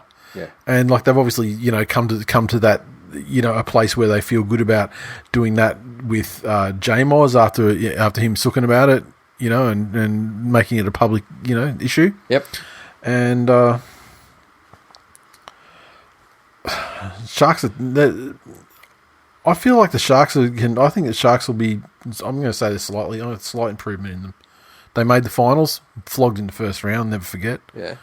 But looking at it, and I know this is a fucking blanket statement you could apply to any rugby league team, but the Sharks, I think more than most, live and die on injuries. And they have the biggest fucking biscuit to nougat ratio of any team in the NRL. Like when I say biscuit, who do you think of? I feel like you're talking about Matt Moylan and Josh Dugan. Either or. They're both. But I could also very well be talking about Sean Johnson. Or Wade. Yeah, or Wade. Yeah, okay. Or Fafita. Yep. You know, you look around it, and some of them are actual legit hard men. Like Wade Graham would play if you'd slash both his Achilles tendons. He'd still want to get out there and run. But they are a fucking biscuit of a team. So a couple of key injuries to them, and they could have an absolute dreadful season. If they're fitting on the park, though, that's still an absolute cracking team. Yeah, and I feel like, you know, I like Capewell as a player, but I mean, he wasn't a he was a gap filling sort of player there. They'd shove him around wherever, but you know, cars that, you know, don't really come with two handbrakes. But if you could lose Pryor and Gallen, that's I mean, I feel like they've got an extra gear. Yeah, that's like a revelation that they're going to. That Fast and Furious gas. Yeah. Well, I mean, what a revelation it's going to be for their spine when they realise that they've got another fucking tackle in the centre. Oh. That fourth tackle is no longer the exclusive domain for Captain Gal. Yeah. And there's no covering up dumb fuckheads rushing out of the line trying to put on hero tackles when they're 5 years past being an effective defender. Yeah, but, you know, he kicked that field goal that time, I guess. Titans. Look, I think the Titans, more than a lot of teams, have like some level of hope. I feel they didn't sign a great deal. You know, they didn't make any amazing, earth-shattering signings. They got rid of a bit of dead wood, though. Yeah, but the change of coach, they got rid of Riley Jacks, is the most. Yeah, I don't feel like they ever really gave him the chance, you know, not at all. The right opportunity. But and I mean, he'll be loving it because he's back at the Storm where he did some great things. Leilani Latu, that's a fucking shame. That's a fucking shame. It's a little. It feels early. Yeah, you know what I mean, like too early. Well, he was the same rookie class at the Dogs as Clemmer. Yeah. So if you could have imagined, and he was cruelled with injury early on in his career, but there was the season he played for Penrith where he was fucking chasing bombs like a centre and you know, jumping up above people and scoring tries and doing all this sort of stuff, and it was just pure fucking effort. Then he was in the great Penrith exodus to the Gold Coast. Yeah. That saw Bryce and a bunch of others go. So unfortunately, just never fucking came back from the wastelands. Yep. I think the biggest thing for them is just the change of coaching. Do they get the spoon this year? You know, is it possible? Fuck it. It's very fucking possible, but. I don't see them moving to massive glory or anything. Just with the roster they've got, I mean, they've got some great players there, but you really need to have a look. Like, ask me in 6 weeks, and then you'll have an idea of what. Educated guess. Yeah, well, then you'll have an idea of what real. Like, it's not what you think or what you hope will happen for their fans. It's what actually, well, you know, that shit, the Holbrook effect, it is actually real. The guy can actually fucking coach, and for whatever reason, he's actually getting the most out of, Ryan James for the season again, the poor cunt. That's just bad luck, man. I mean, if he can get the best out of, like, Ash Taylor, then they're already, leaps and bounds ahead of where they were last year. Look, so I expect the Titans, I'm not going to say they're, like, big moves or anything, but I do not think they're going to get the spoon. Uh-huh. Mighty Manly Seagulls. Really just one signing, and I mean to really speak of, and that was through necessity when they got Danny Levy from the Knights. And fucking how's that? International probably cost us $350. When you can't even fucking attract a first grade level hooker. Well, fucking my club would never. Well, this guy's played for New Zealand, so I mean he's an international hooker. I'll have you know, and. And look, this is the thing. I feel like I've had this conversation about fucking 100 times with everyone from the barber to, to the next door neighbour to fucking to everybody. Is Danny Levy going to work out? I don't know. But what I do know is this, beyond a shadow of a doubt, if he has any fucking potential of playing rugby league at all in his fucking body, it will be revealed this season by the master Des Hasler. If he can't play, then I'm sure we'll see him wash out fairly quickly. If he can play, or if he can deliver on the potential early in his Knights career, then Des, whatever he's got in there, Des will get the maximum out of that potential that he has. And honestly, if he can get on the back of a fast play the ball from to Powell and Fanua Blake, and just give decent fucking service to someone on the left and right, that's a good start. Has Marty Tapau stopped that fucking ridiculous hashtag Team Kapow yet? Oh, he's been doing that since the fucking Dogs, right? Yeah, as long as he keeps doing that, then Manly will never win anything.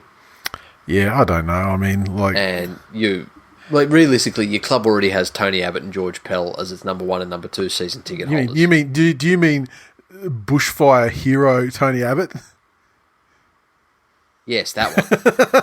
The one that he saves. He stopped the boats of the fires sailing east. But he condones rape.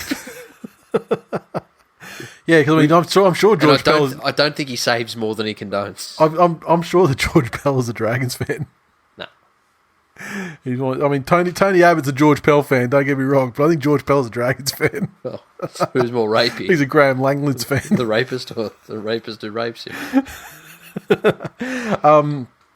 No losses of any consequence for Manly this year, except your hooker Appy Coruscant. Well, our ex hooker. I mean, he was let go. No. So he was made redundant. No. So unfortunately, he was plucked. There was some fucking. He looks good. He looks Appy. I love Appy. I love him as a bloke. He's a great guy. Yeah. But he looks great to you because you are coming from a position of you were standing in a valley between fucking Mount Egan and Mount Katoa.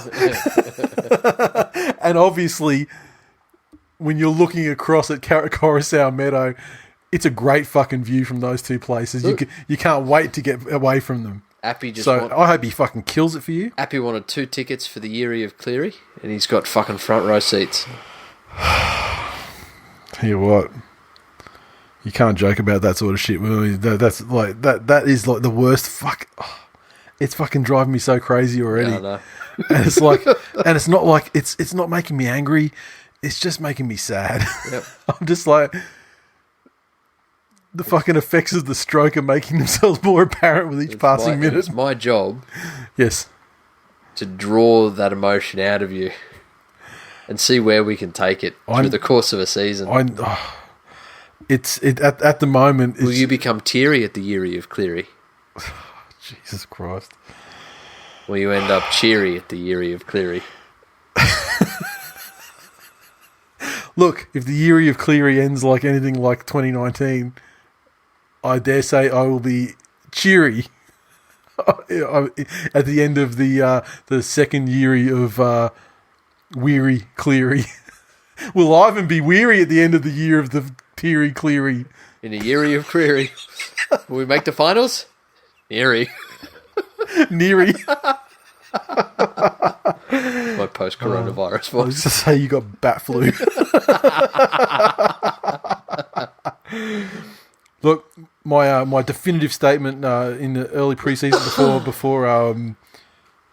before Manasseh got a bit of alleged stabby was that certain grand finalists, and at the moment I'm gonna downgrade it to probable grand finalists. Let's see how Levy turns out. Leary. And Leary, fuck, you got me fucking eerie in the fucking. I'm trying to think of all these words that rhyme with eerie now. We'll see how Danny turns out, and if he and also. I was really bunkering down for like a slow start because it was like, this guy's injured, and like Fanua Blake and Jakey had like shoulder reconstructions in the off season. But it's like, I mean, I know Des is playing fucking mind games. I don't expect Tom to be back in round 1, even though he's named. But I think that, unless I'm mistaken, I think I read that Fanua Blake is actually cleared. If you guys had your full team and your hooker, then you would have been a top 4 team with your fullback Ratardovich brother fit for the whole season. Now, we all know that that's not going to be the case. But we're only about one or two games out of the top 4 last year. And the thing you got to remember, people always like, oh, if they're healthy and if this, you got to remember there were 8 games without Cherry Evans last year, 15 games without Tommy, and they still fucking were like, 1 game out of the top 4.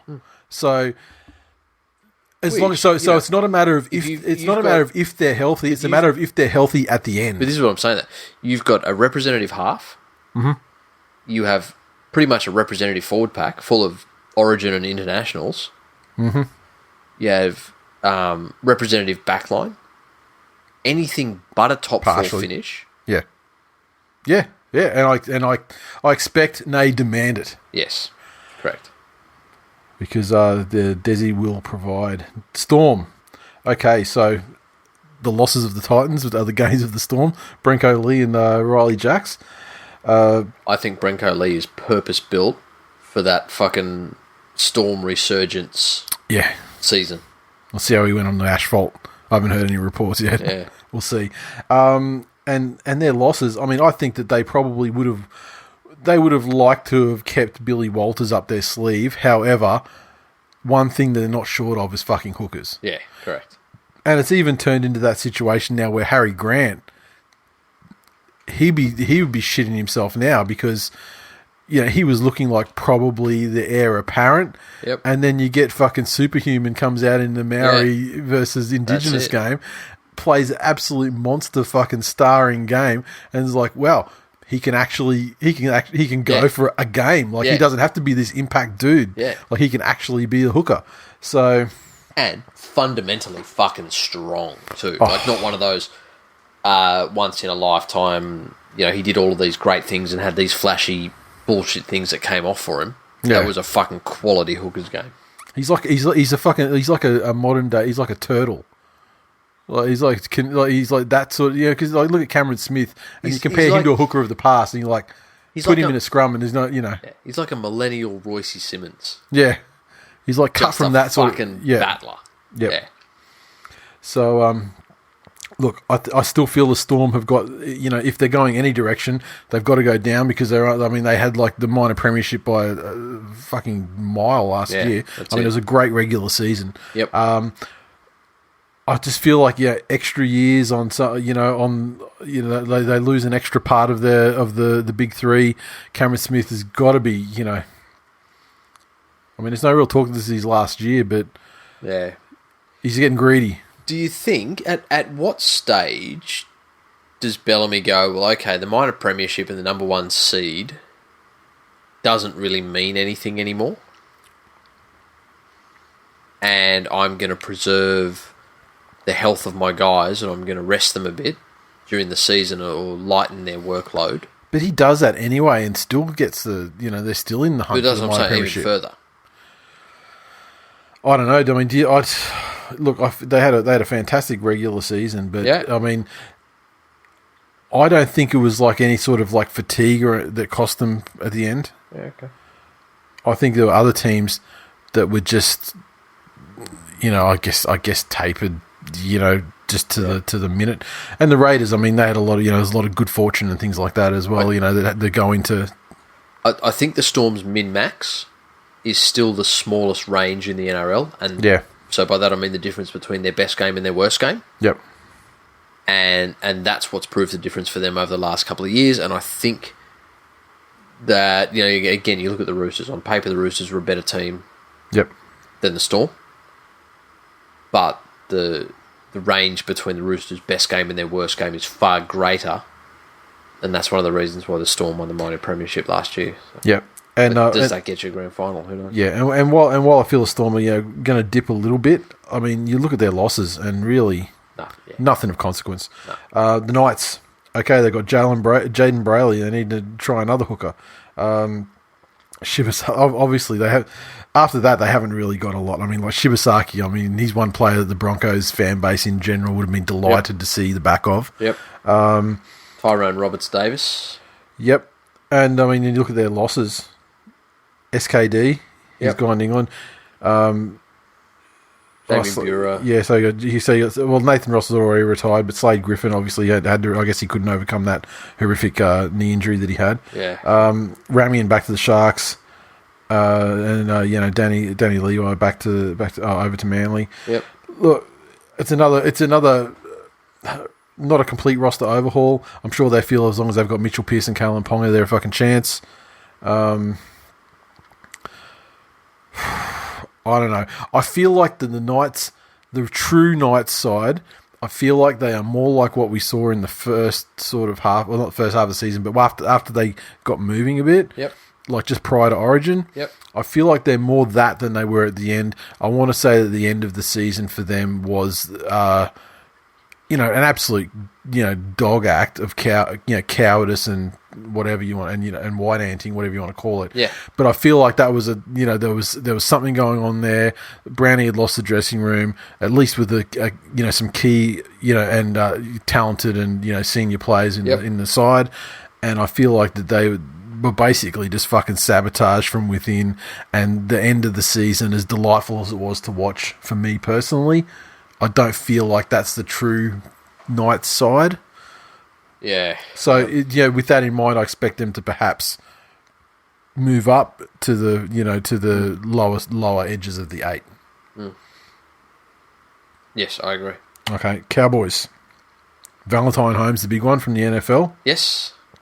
SR Masters he's a decent pickup from the Tigers as well. And Reece Robson. Yeah. Is it Reece Robson or Reece Robinson? Robson.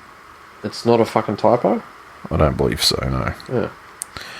They've lost Matt Scott, huge. Yes. Scott Bolton, huge. Yes.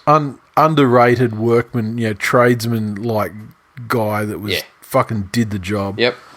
Tamari Martin, unfortunately, was forced to retire with the hell, that poor with the stepdad stroke thing. Yes. I didn't even get to fuck Sally Fitzgibbon. Yeah, oh well. Closest I got was jerking off to New Zealand. Surfers Weekly. I was trying to think of the nearest bucktooth skeletal fucking thing that I could. Really, the Cowboys, I feel like the Cowboys got a lot of, Matt Scott is a loss, when Matt Scott is the fucking, Warrior origin legend, that he is. It. Obviously, with injuries and things like that, and just the, miles on the clock, his time was always going to be coming. Yep. I think they got rid of some real fucking dead weight, like talentless fucks. I'm saying, like Jordan Kahu, for example. Yeah. I think it's a great thing. Valentine Holmes, how's he going to perform in the NRL this year? I don't think there'll be that much of a reverse honeymoon, I guess you'd call it. Yeah, well, one thing I noticed about Holmes is I don't feel that he so drastically altered his body composition for his tilt at the NFL. Yeah. Like Jared Hayne fucking put on massive size. Yeah. And came back a totally different shaped human. And changed his gait when he ran and the positions of his body. And I don't feel Holmes did that. So I feel, and I guess arguably, like he's younger and has more talent left, left in him at this stage. Jared had been, I don't think he was on the verge of retirement or anything. I think he maybe even hastened his demise in rugby league by doing it. But he certainly had a lot more miles on the clock than Valentine did at the time when he made his run for the NFL. So that's the one thing I'm interested to see. I feel like with the Cowboys, the only way for them to go is up. But then we got the Paul Green thing. I feel like he is not the most at risk coach, but he's in the conversation. There was so many things last year about he's lost the dressing room. Yeah, and nothing ever really came of it. But then they'd come out and just put on like this 2-game unbelievable fucking. Yeah. Oh, okay, they're up and up and up, and then they just drop back to where they were. Yeah, yeah. I don't feel like they'll challenge for the finals. I think there's a little bit too much age in there. Like when we're talking about the Broncos in terms of they don't have any sort of leadership. I think when you look across there, like your Gavin Coopers, Kyle Feldt still, runs around with the best of the centres. Yeah, he's old as shit though. But yeah, they're all a year older and a step slower. So. Yeah. The Eels, I feel like they're the narrative team of the season. Yes, they are. I feel like they kind of were last year too, to be honest. Yes, they were. But they they couldn't get there. So here we go again. Yeah. Let's see if the media can pump up their fan. Well, the media successfully pumped their fans up. Yeah, unbelievably. But and again, the narrative teams these days are dependent on which fan base clicks articles. Yeah, true. Or which team. So what you're saying is that clicks. So what you're saying is that Eels fans and their haters for that matter are the most gullible cunts in the in terms of news bait. Yes, that's what I'm saying. Okay, so some reasonable pickups for them as well. I mean, like I don't think you got too much hate in your heart for RCG. And Ryan Madison, I mean, he fucking dogged the Tigers like a little bitch, but you know what? I'm here for that. Yeah, of course. Yeah, anything that keeps Pascoe that takes hours off his sleep at night. I like the cut of his jib. Okay, as far as losses, nothing. I mean, like, let's face it, Josh Hoffman was a fucking liability. Correct. Tim Mano was retired potentially a year later than he should have. Yeah.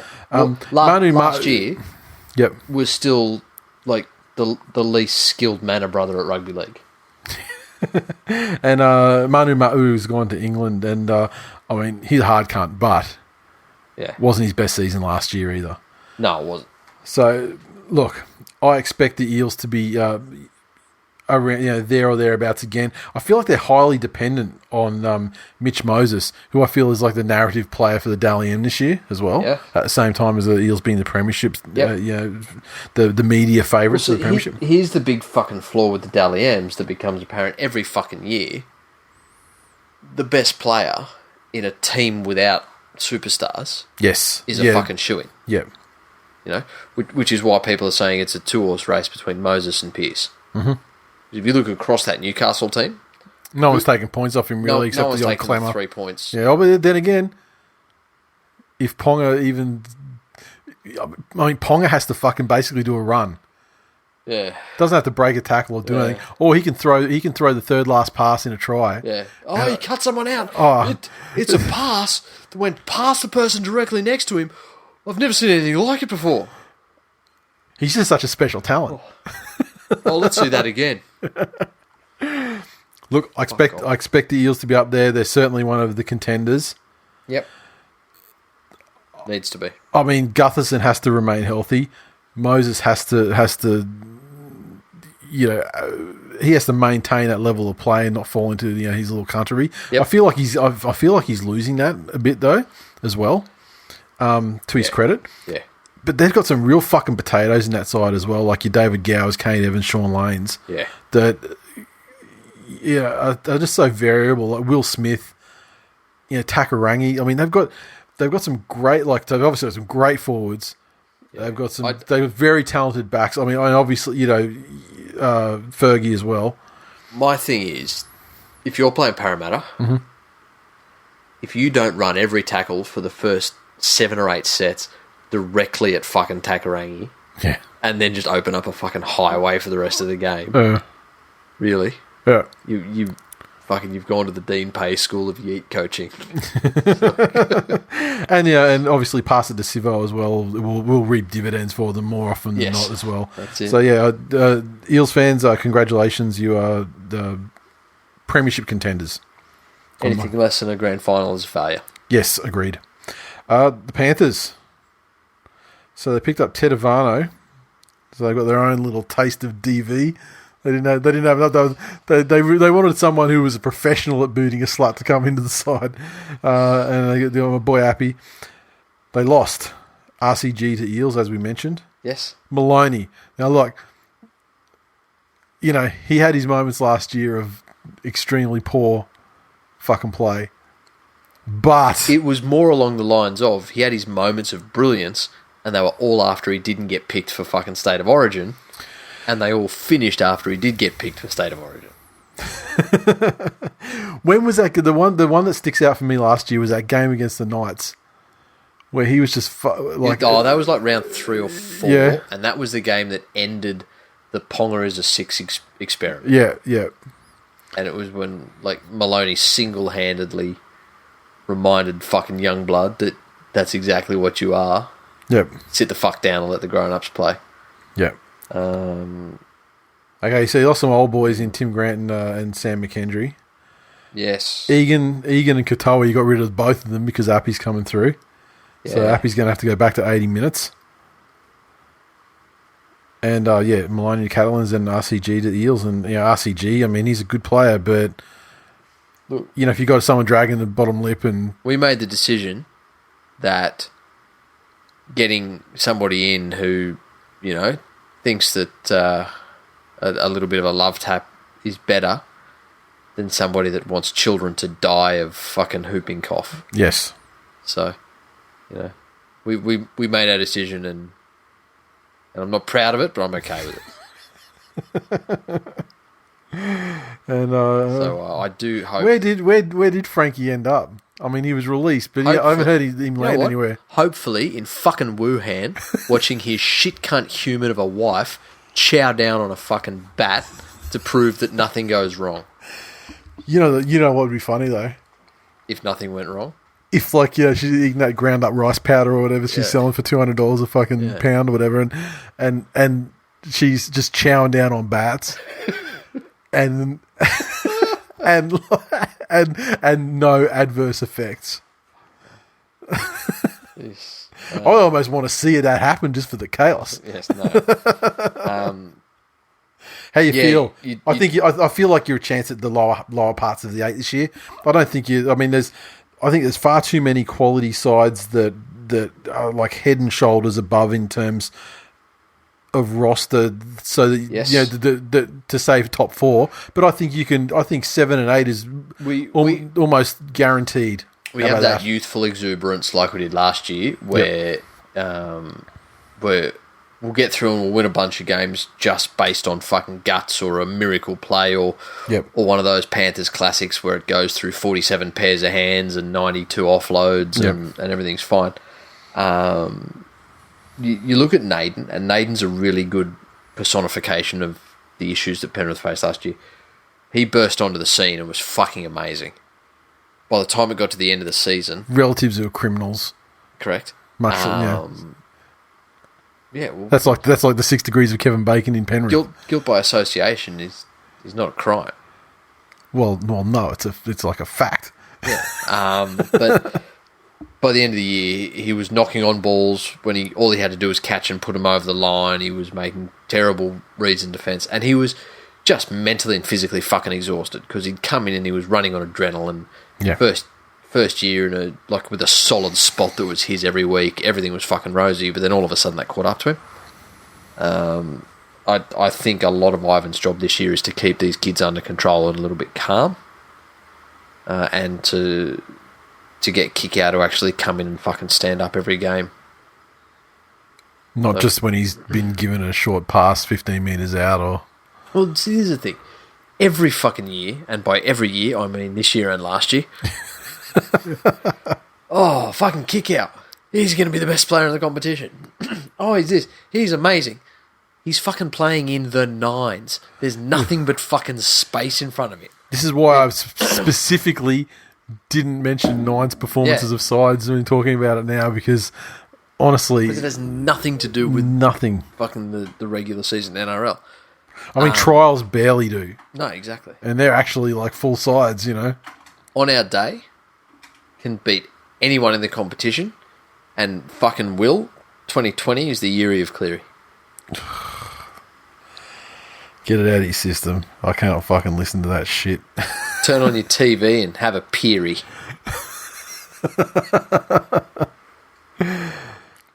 The only thing I like about it is that Weary rhymes with Cleary, and the coach has a predisposition towards being to being tired and needing to be sacked. The Dragons. Okay, they signed Isaac Luke. They brought back Merrin. Braden Williami. They brought Braden Williami back from fucking France. Jesus Christ. Honestly, who have they lost? Widdop. Lattimore retired. I didn't even realise that Mitch Allgood was at the Dragons. There you go. A lot of them, a lot of fucking released players. Lucci, he's one of the bigger losses for them. Yep. Oh, and they've lost Lachlan Maranta to Wynnum Manly. I bet that one that stung. Ouch. Yeah. So, the Dragons, of all the teams I've been thinking about, for this upcoming season, you were the team, unfortunately, that I've been thinking about a lot because I feel like you can only get fucking worse this year. Yep, that's it. There's more to the point, and trying to light a candle. When looking at teams, I'm trying to find reasons why they'll do better than they did last year. Yep. And for the Dragons, I could not find any. Nope. So I don't know what to tell you guys. You're going to get the fucking spoon. This is the team I think is the spooner. Yep. Do you have anything to add to it? I mean, look, there's some positive signs. Like Tristan Saylor, he looks like he could be a player. Yep. He looked good towards the end of the season. Certainly did. Once again, bring up the nines. But he looked great in like those sort of open field situations. Yep. So if you can provide some opportunities for him, then perhaps he could be something. Mm-hmm. But I remember that other fucking donkey. Was going to be something too. Well, he Dufty. Yeah, he was going to be something too, based on the same kind of level of evidence. I fear for you, Dragons fans. I think that this year might be the year that there's some, that the Mars bar stops becoming a meme, and something like Toblerone becomes it's just not going to cut it. Yeah. Rabbitohs. Well, they had one of the biggest signings, didn't they, with Latrell Mitchell? Yes. And but also one of the biggest losses with Sam Burgess. Yeah, but he's kind of injured and suspended a lot too. And I think he's one of those warrior sort of players that you were talking about, like when you're talking about Wade. He's one of those guys that he would keep playing when not 100%. And, in times like that, hands let him down and things like that. They lost a local guide, I don't feel like he ever really lived up to what they wanted him to be, but, favourite son in John Sutton. And Greg Inglis, obviously, the fucking... to be fair, was a star in that premiership season. I think they had more stars. I mean, I'm saying he became a very good player. Yeah. In their side. Yep. But then you look at like Inglis and Burgess are fucking massive all-time losses. great players. They're generational fucking. And while injuries, slaughtered their final seasons, for the club. Yep. There's no denying that they are huge losses. Correct. And but having said that, the core of that side is still looking pretty good. Yeah. If I was a Souths fan, I'd be excited to get Latrell there, especially with a club when it seems like when he's getting bombarded with negative shit from the media, like around Origin time last year and that sort of thing. I feel like the Rabbitohs are really a club that. At least appearance-wise, I feel more than most really rallies around like Indigenous players and like has like a ties to Indigenous community, and so like I feel like that that'll be a good change for him. I think the mentorship of Wayne as well. I mean, Wayne Bennett. If you just look at what he did, James Roberts. I mean, I think Trent Robinson's a great coach as well, but Wayne has really straightened out and forged these lifelong connections or career-long connections with players who have been otherwise considered wayward. I feel that with Trent Robinson, there needs to be a certain level of you need to be a certain level of self-starter. Okay. And there needs to be a certain level of want. Yep. To do it. He's like, okay, you get yourself 20% of the way. Yep. I'll get you 60. And you got to get yourself the last 20 as well. Yep. Whereas Wayne, if needed be, that'd be okay. Come and stay in my house, and look after fucking Kaiser Sose when I go out to fuck my gilf and all of those things. Yeah. Look, James Roberts is a perfect example. Was booted out of a bunch of clubs for being a fucking loose cannon. Yep.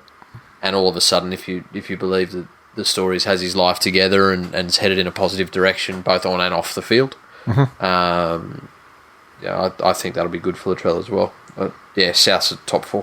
Yeah, and so Souths were top 4 last season, but there were periods there where they very nearly almost dropped out, and they'd sort of built themselves into that top 4 position. You got to remember that Origin fucked them. Yeah, and you know what? Guess what? That's not going to change.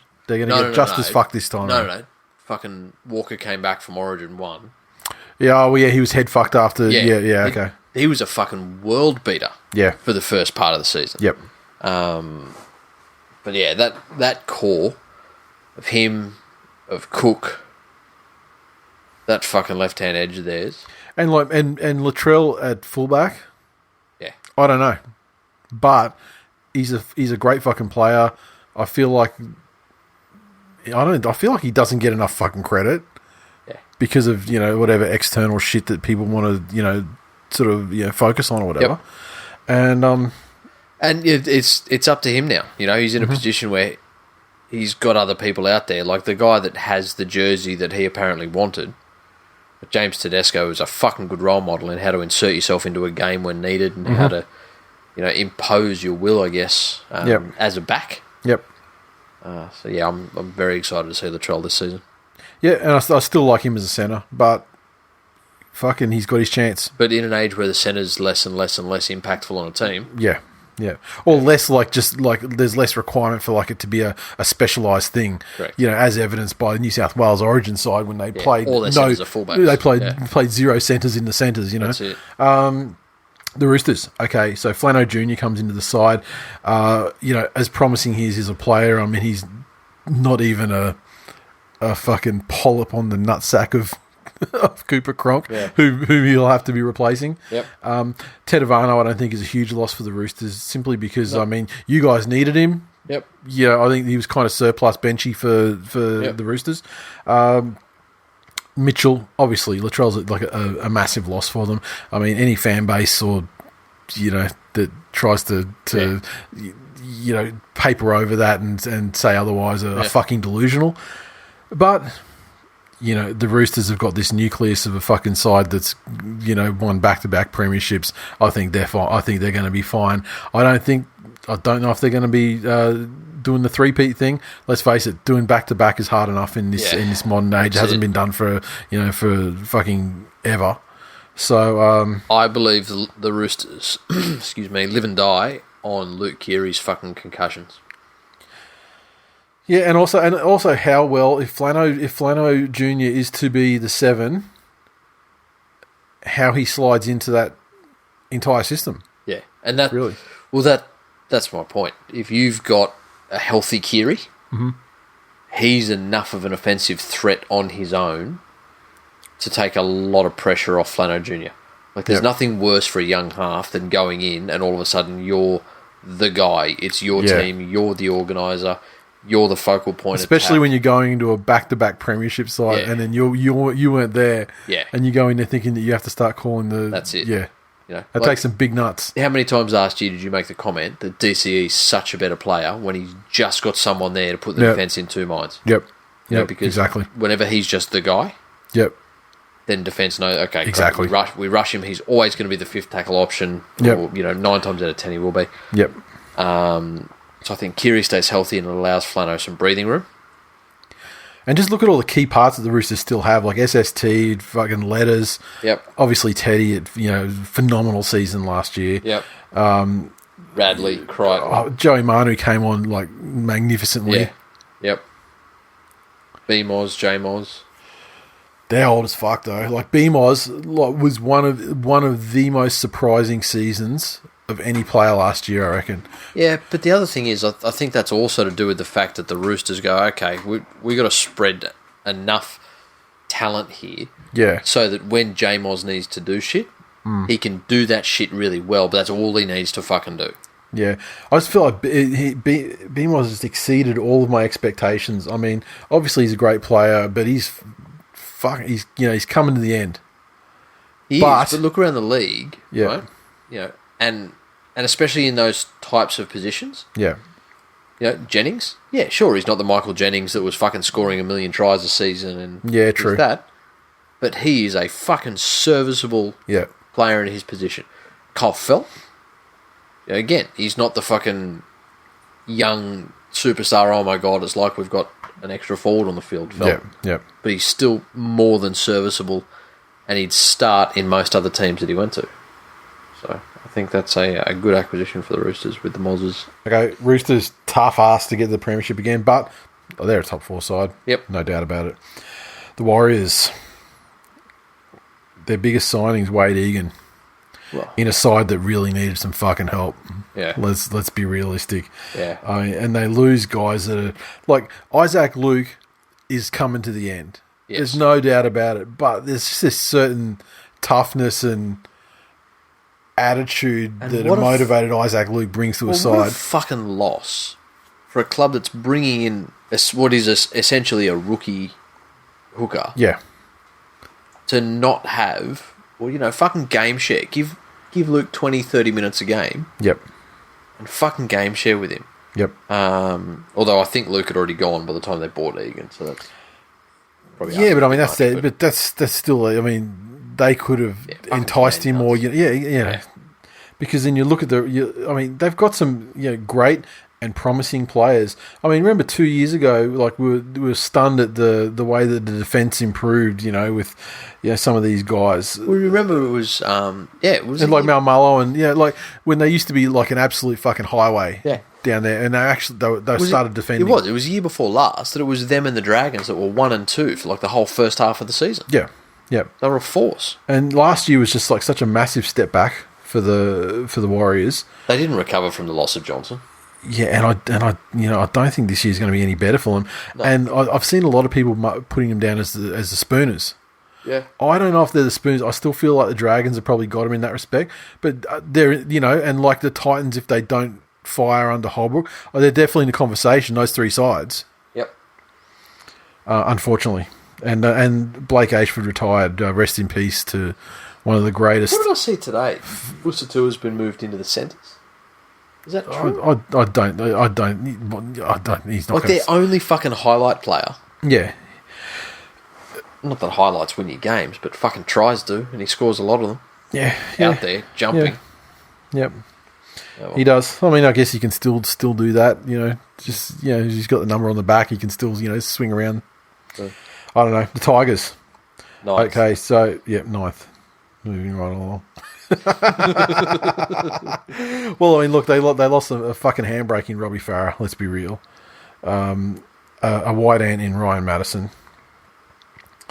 Mai Fanua. Lazy fucking cult hero. Ran off to England after he realised that Frogmore was right about the Josh Reynolds stuff.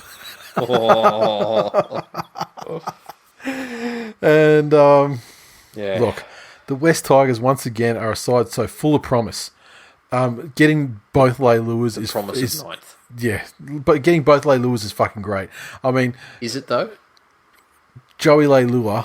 Do the Leilua brothers do well in an environment where it is apparent to them from day one that they get what they want? That their best is not required from them. Yeah. Look, okay, and I mean, there's kind of the weirdness with Dwayne as well. Like, where is his position going to settle down? I think he's in centres this week or something. I think I don't know, but there's just this core base of like the West Tigers that you think, well, fuck, they could actually fucking do something. They really could. But where's that core? Because I'm looking at the team. Like Luke Brooks, he has some great games in him over the course of a season. He does, and like more often than not, I feel. I think he's like Cheekham has some fucking game-winning moments last year. Yeah, he had, but he's solid. But he had the moments of what people are going to remember last year. Yeah.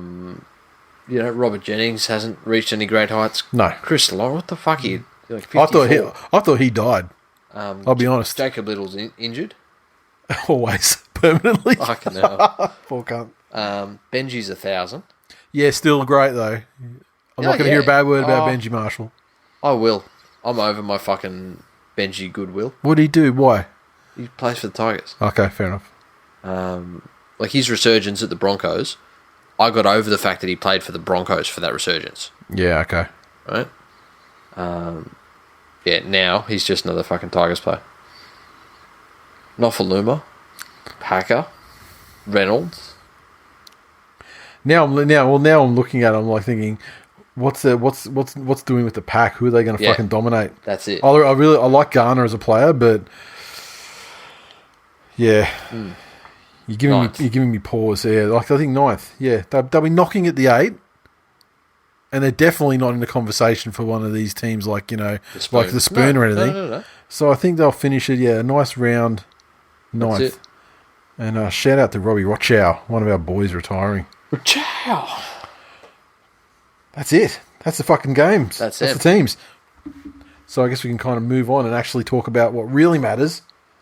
And that's week 1.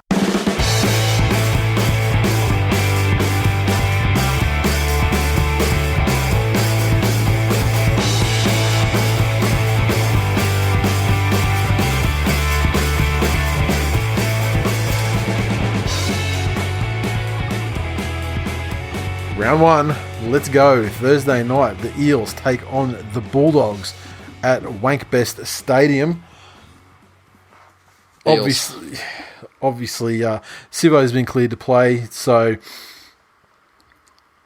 I saw someone tweet, and I cannot fucking remember, for the life of me remember who, but there is some statistic about season opening games or something featuring the Dogs and the Eels. And the Dogs are like 5-1 with an aggregate scoreline of, 100 and something to not many. That's not going to happen. No. That is not going to happen on this occasion. No. Because the Dogs don't start playing until the season's over, and the season's just begun. And then they stand down their best player. So, yeah. I don't know what to expect from the Dogs this year, but whatever we could ever expect for them this year, they're not going to show it in this game. No. Too much bullshit going on now. Correct. Okay, the Raiders taking on the Titans in Canberra. Canberra's by no means a fucking thing yet, with all that global warming going on. However, Canberra in 2019 were grand finalists and the Titans were fucking spooners. So that is a Canberra. thing. That is a thing until further notice. Now, Put your house on it. Curtis Scott's playing, making his debut for the club. George Williams comes straight back in to replace Aiden Caesar in the halfback position. Yep. Bateman's injured for a little while longer, so Horsburgh comes in there. Now, Titans, is there anything remarkable? No. I don't see it. Peachy will do peachy things. I am hopeful just because I like I like the best for people who haven't wronged me. And Ash Taylor's one of those people. So I'd like to see him actually... Oh, he hasn't done nothing to me. Fucking false claim and a Rookie of the Year. Fuck him. Oof. Like the Jimmy Barnes of the NRL. A little Jimmy Barnes talk tonight. Canberra Yes. by plenty, I'm sure. The Cowboys take on the Broncos at Queensland Country Bank Stadium. We're going to need a name for that one. New stadium up there in North Queensland. Spectacular. And the thing I love about this fucking stadium is the statue of JT. And you could have your statues like, with like Wally Wanker holding a shield above his head or, whatever, outside Lang Park. Yep. Or Suncorp, sorry. Yep. The statue pose for this Thurston statue is him kicking the fucking field goal. The only way it could possibly be better is if the statue was Ben Hunt dropping the ball. I mean, 10 out of 10 trolling. I'd love to see the Cowboys have a successful opening for their new stadium. Yes. I don't have a great deal of confidence in the Cowboys this year, but the Broncos' march to the bottom begins this week. We spoke about it before, but you look at that Cowboys team. Yep. You still have Morgan.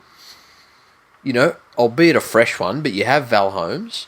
Yep. You've got JT, who's the only successful fucking example of a 10-year deal. Cohen Hess has apparently shed a bunch of weight and he's back on. Didn't he drop the fuck off last year, though? Yeah. Yeah. So I would hope he has. They got the murderous Francis Molo on the bench. Maybe he saw Jojo Rabbit and was inspired. So. And look, I'm pulling for the Cowboys. I'm very interested to see what the Broncos actually show us. Yeah. Because this fucking bench with Isako and McCulloch on it. Oof. Like, didn't Turpin not show us enough? I understand that like McCulloch is like a modern day kind of beloved guy, like he's been there for a long time. He's like Jake Friend before Cooper Cronk got his hands on him. Yeah.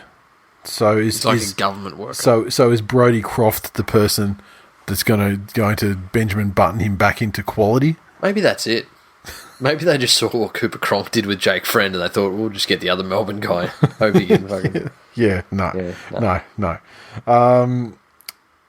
Cowboys, only because I want it to happen. Yes. The Knights versus the Warriors in Newcastle. Knights first up. Knights in Newcastle, when they were tanking poor old Brownie, yes, they kind of fucked themselves up in Newcastle as well, which is pretty disrespectful to a fan base that had to sit through some terrible fucking seasons. So, Yeah, they did. Now they're happy with their coach, presumably, for now. Better fucking win. They better win, and I think they will. Perinara for that game too, sucks shit. The Rabbits take on the Sharks. This one's taking place on Saturday, Arvo. Good game to start the season. I mean, you can, it's so hard to say what's going to happen in round one. I'd like to see the Rabbits win, and I'd like to see Latrell have a fantastic game. Yes. And just put an exclamation mark on all that fucking drama over the off season that was manufactured by the media as well. Correct. Cunts. What else we got here? The Panthers take on the Roosters. Tough first up. Saturday night out there at Panthers. And I think the Roosters had a very good off-season with things like the World Club Challenge. That they'll come into this fully rested and prepared. So I think the Roosters will take this one. How very realistic and philosophical of you. I told you, I returned from the dead. Interested in seeing... I now Flano. see the folly of hubris. Is that what gave you a stroke, is it? Yes. It wasn't pharmaceuticals. I hubrised too much. The Mighty Manly Seagulls take on the Storm at Brookie on Sunday afternoon. I'm pretty sure it's Desi Mind Games. I mean, with both Turbos named and Fanua Blake, considering we were told to expect Jake and Fanua Blake around round 4 or something, unless Desi has found whatever the next thing from calf's blood is, then I'm not sure. But hey, looking like a good side against a Storm side that just rocked by having no Brandon Smith. Their best hooker and potentially greatest hooker in the history of their franchise. It's difficult. This is the hardest pick of the round, I think. Flip a coin. Yeah, and you know what? It's just I feel like this team that Desi has named has fucking thrown a spanner in what I thought, because I would my whole preseason expectations on Manly were, we're going to do nothing for the first 4 weeks, then guys are going to start coming back, and then they're going to build and, whatever. But now when he's naming, a reasonably full side in round 1, I still expect Tom to back it to drop out, and then, probably Elliott to go in. But, we'll see. I mean, if they run out like that, though, fucking great chance to open it at home as well. Great chance to open with a win. In fact, almost certain too. Although we do have Matt Chechen as referee. Fuck. Dragons take on the West Tigers. Early Sunday evening at Wynn. I actually think the Tigers can sneak an upset here. Well, I mean, I don't feel like it is an upset, though. That's the thing. I feel like the Dragons are close to... in the first couple of rounds at home teams. Yeah, and they are the traditional March, April, May-ish premiers, aren't they? That's it. And the Tigers are the Tigers. No, Tigers are going to win this one. Yep. The Madge system is finally going to take effect on them, and it's the first game of the season, so no burnout. Correct. Tigers, absolute morals to win that one.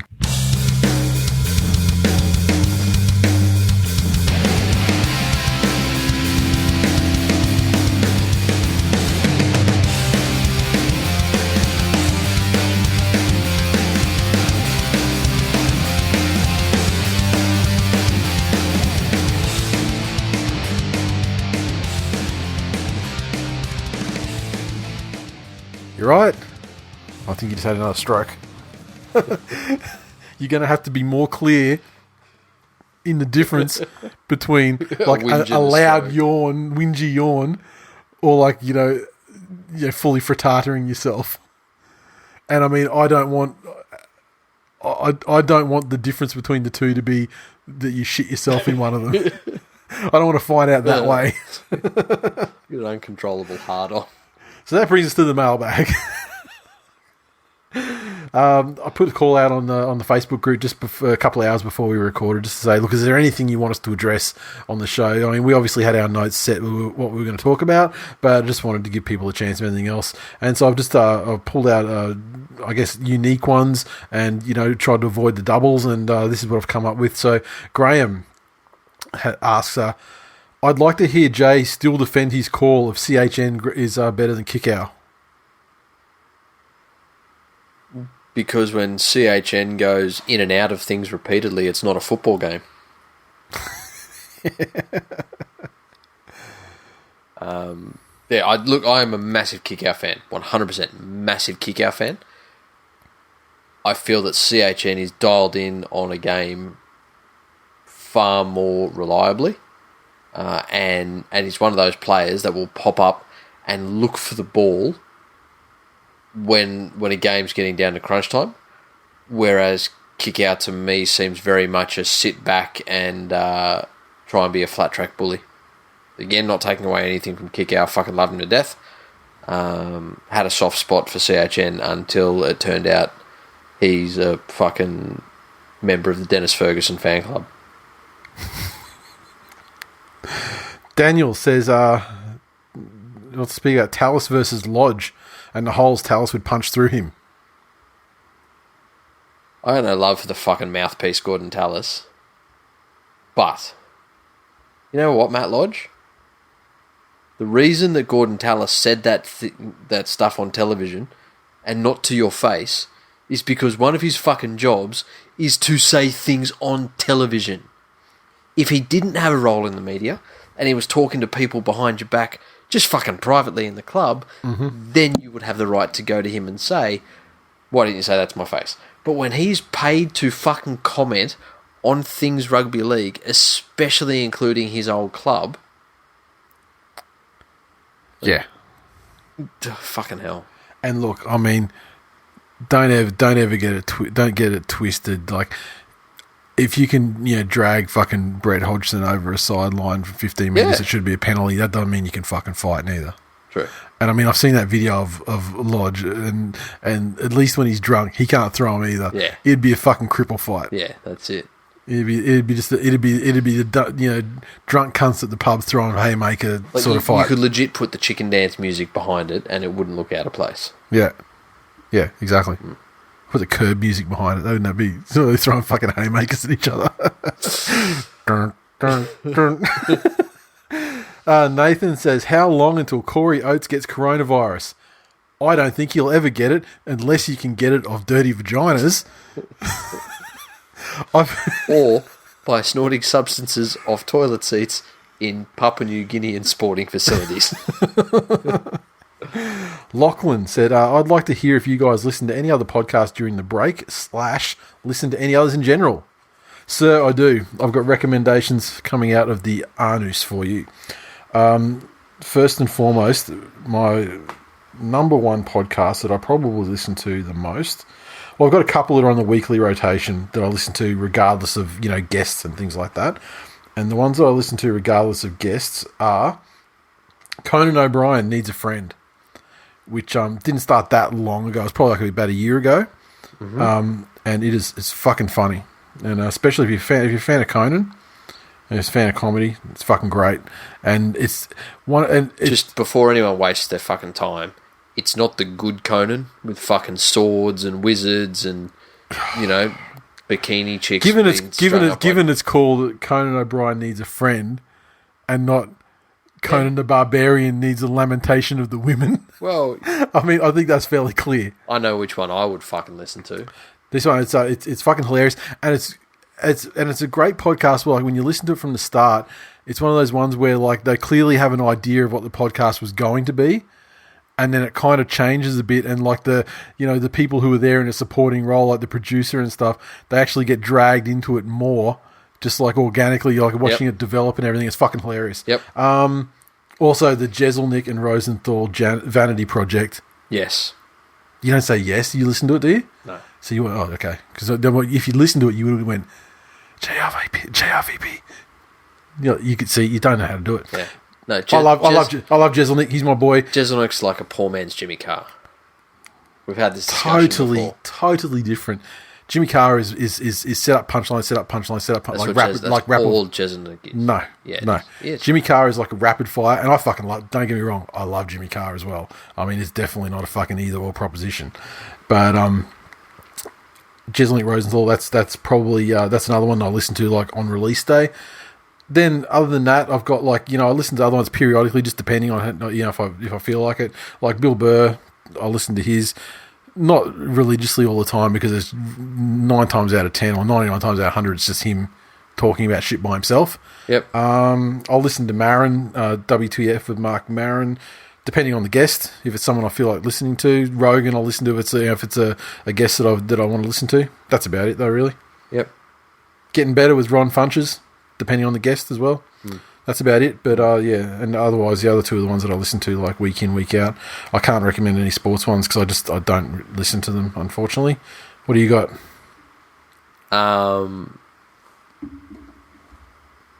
Just for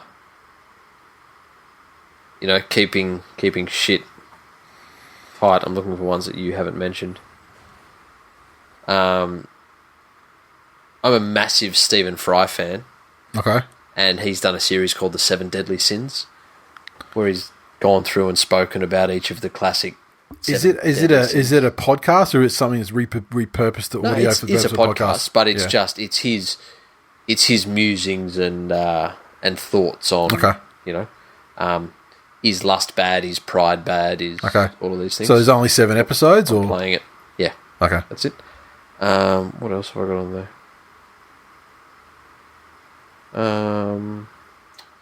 Like Freakonomics. There's another one called Planet Money that I listen to. There's another one called Hardcore History.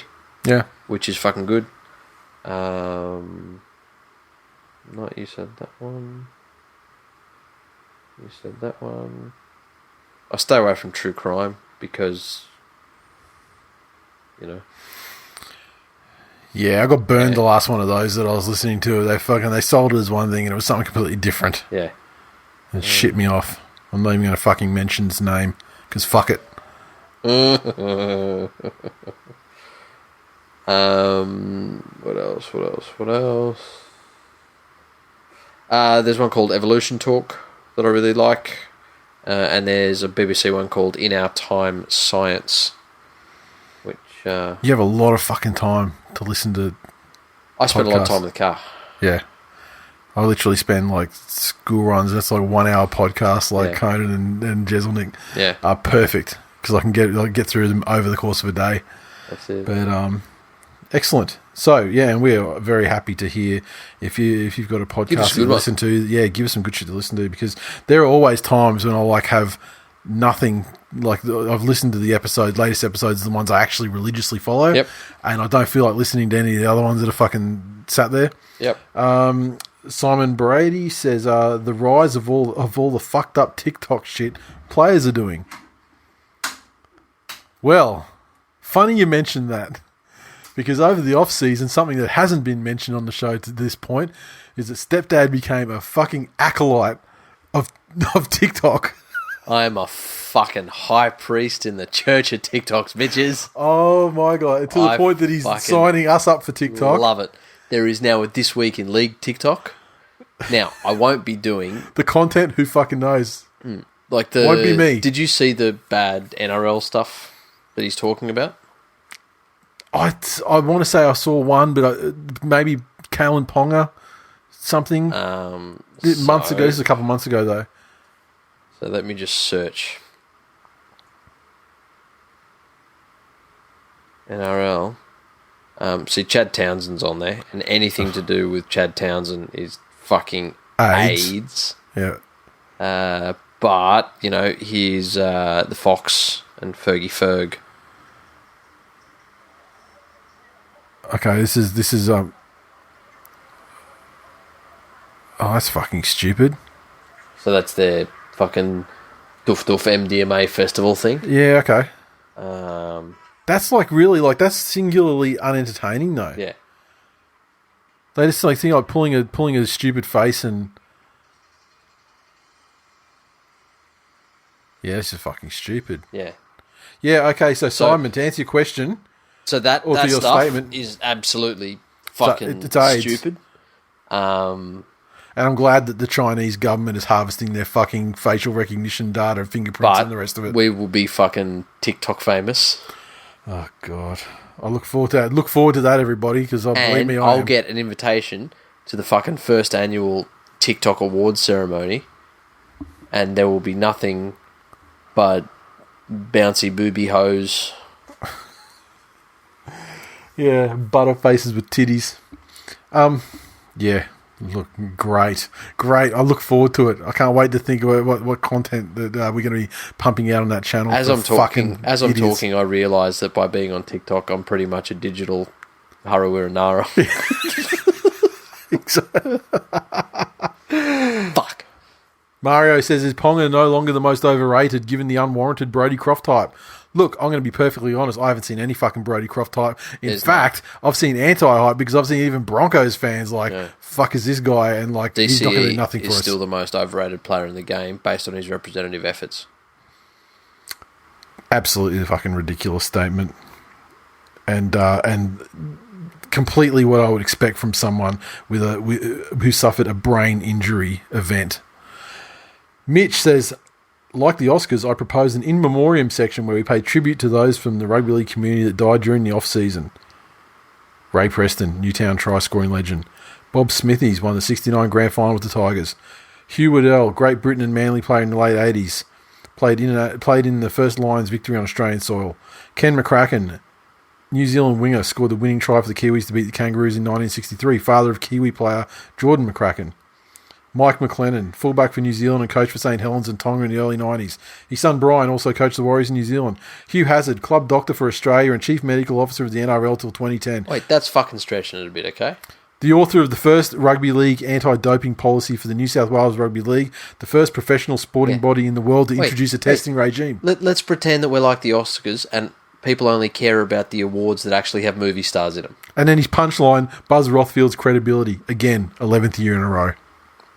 Oh, you just wrecked a fucking meaningful tweet. Yeah. Really? Yeah. Read the room. Fucking hell. Memberships 2020. We love our members. We love doing the memberships every year. For new listeners and the uninitiated, for about the last 6 years or so, we've done memberships that we've provided apparel and merch and things like that we're extremely proud of. That also helps us fund the various expenses we have for the show, like equipment, hosting fees, deposits for venues, for meetups, cocaine, etc. The cost of membership's gone up and down over the years depending on the cost of the apparel included. And, we understand times are tough and, people can't always get on board when they want to. So with that in mind, we've shaken things up in 2020 and things are going to be more accessible this year for everyone that listens to the show. And we now have 3 options for membership.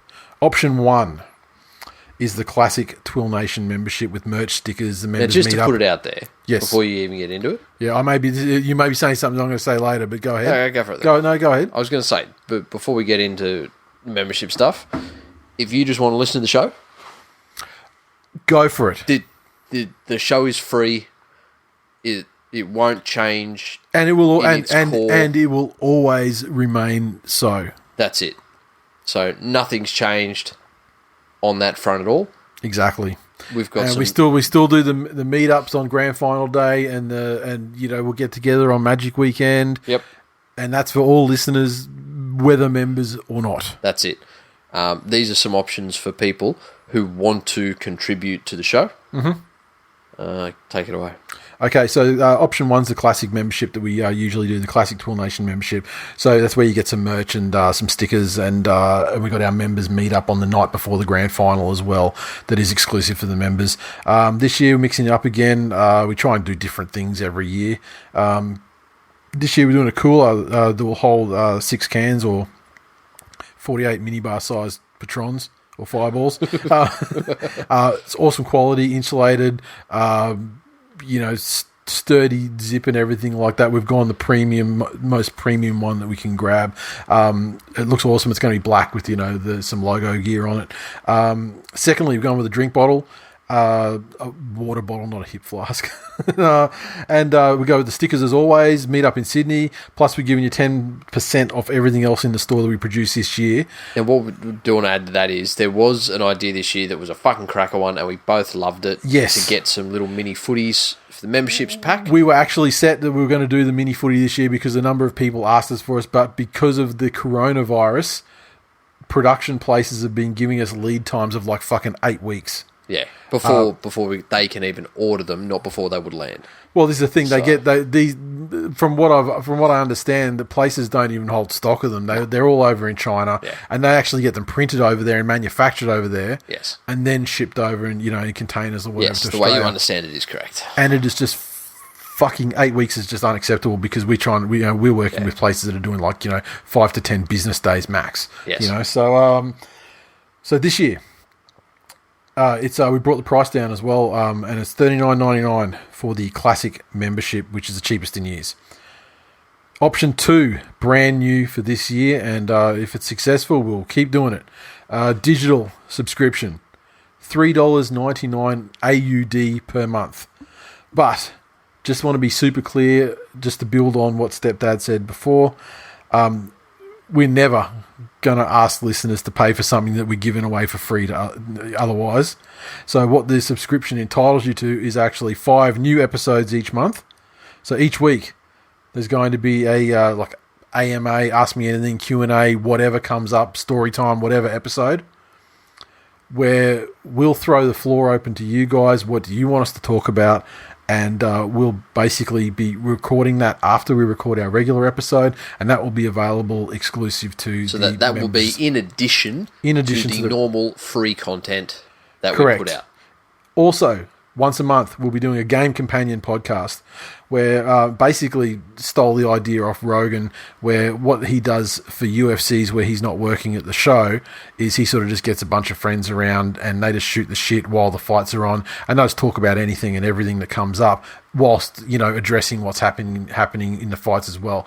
So it's basically, we'll do the same thing for a Sunday game. TBA, we'll basically pick one every month. Yep. And they won't necessarily be spaced apart, 4 weeks apart. It'll be like one per month, and we'll just sort of have a look at the draw and everything and see what works. Try and pick a good game. Try and pick one when we're both free. And just take into account things like, child custody times and Correct. and family, whatever, things we've got to get done. And so basically, rather than we've struggled with the idea, people have wanted to have us calling games and things like that for years, and we struggle with this. If anyone follows, watches games on the NRL app whilst they're on Twitter on a computer, or watching something through a streaming service while it's happening live, you find that there's sort of 8 to 10 seconds delay, which makes it really difficult when you're calling a game to remain. A lot happens in that fucking 8 to 10 seconds. I mean, that's 2 tackles, a try, whatever. So instead, what we'll do is the conversational Game Companion, where we're talking about the game while it's on and talking about any other shit that comes up as well. And then it's not so much a matter of being play by play, and you have to, and this 10-second lag is going to kill it. Yep. So that's what we're doing. So 5 extra episodes per month for the members who take us up. $3.99 per month. Option 3 is a combination of both of those. So you get all the merch, you get the digital content, but for people who take us up on the deluxe option, you get the digital content for half price. So it's basically you pay for the membership up front, and then it's $1.99 per month ongoing for the digital content. And finally, this is the thing we're most fucking excited about. And this just year. before you get into that, yes, the good thing about the digital content is if we get enough support for that, then that makes it viable for us to do those 5 additional episodes after the season ends. Yeah, that's true. Exactly. So as long as we have support for that, we'll keep putting content out when there's internationals, rape cases, fucking nothing. Yeah. Even nothing. Whatever. I mean, people have often said they want us to go year round, and obviously there's just times where it's just when it's just about rugby league. That's it. There's times you just can't do it. I mean, not unless you want to be pumping out 15-minute episodes or something. But we're prepared to go year round on this content if it works out. The last thing, and this is for the fucking true ballers. In TWIL Nation. This is my favourite fucking thing. I've written down the story in the product listing on the website for this, but I'll say it again now. We're sitting on the plane, looking at Facebook in the TWIL Nation group, flying down to the grand final, and then someone posted something which I'm not going to highlight because it'll give it away. Yep. A discussion ensued, and we were like, "This is the greatest fucking idea for a shirt."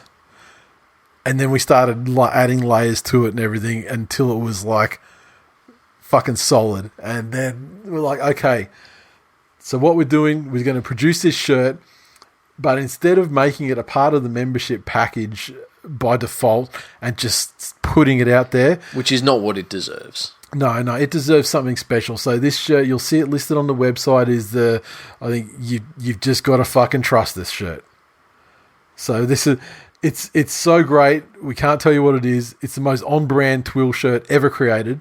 It's not offensive enough that it can get you into trouble, a la Mr. Wars' hat at Magic Round last weekend. Yeah, look, I mean, while we can't tell you what it is, I can give you some assurances that it doesn't contain profanity. It doesn't contain sexual imagery. It won't get you arrested. I probably wouldn't wear it to work. But other than that, you're covered. And you know what? Probably depends on your workplace. Yeah, that's it. To be honest. The only text on it is hashtag TWIL Nation. Okay? So you're going to have to fucking trust us. It's $40 straight up if you're not a member. If you sign up to become a member, you'll get a member's discount. You'll get 10% on everything, but you'll also get this one for $30 if you're a 2020 member. So I would advise to if you sign up for the membership, then go back and get it. You'll save $10.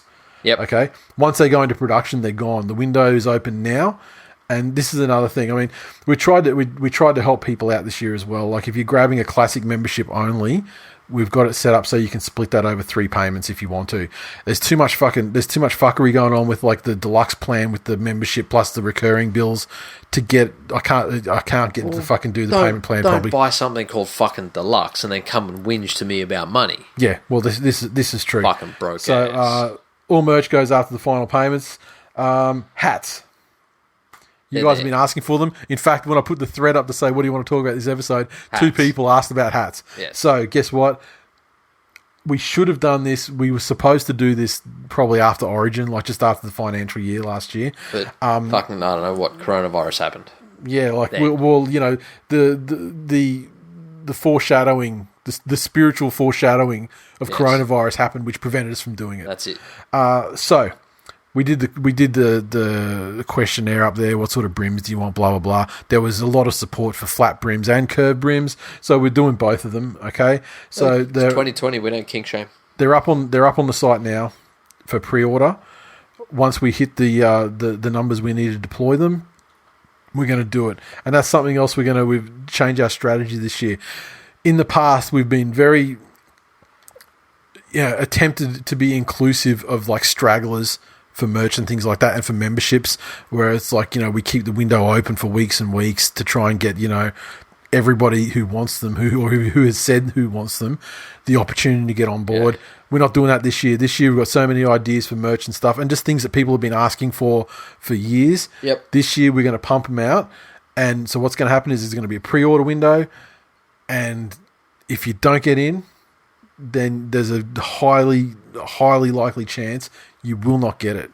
We're going to go into production. We're not going to have a bunch of shit. For former First Lady of TWIL, we've got a shirt that says DCE is an overrated, pencil-necked, socially awkward fucktard. That's actually not happening. And so she'll get in and get that day one. Yeah, that's actually not happening. And wear it, while she sings the theme from the Crying Game.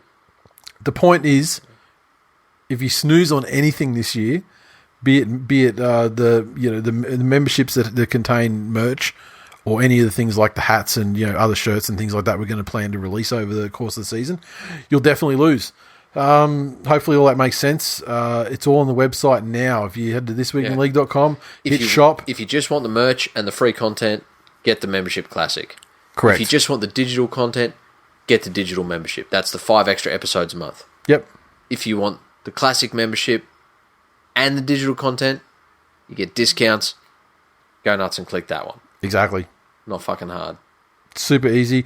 And last year we got burned by holding memberships for people as well. It was like, can you sort us out one, and I'll pay you after and everything like that.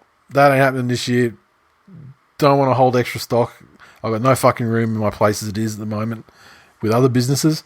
So we're going to be ordering pretty much what we need for everything we release this year.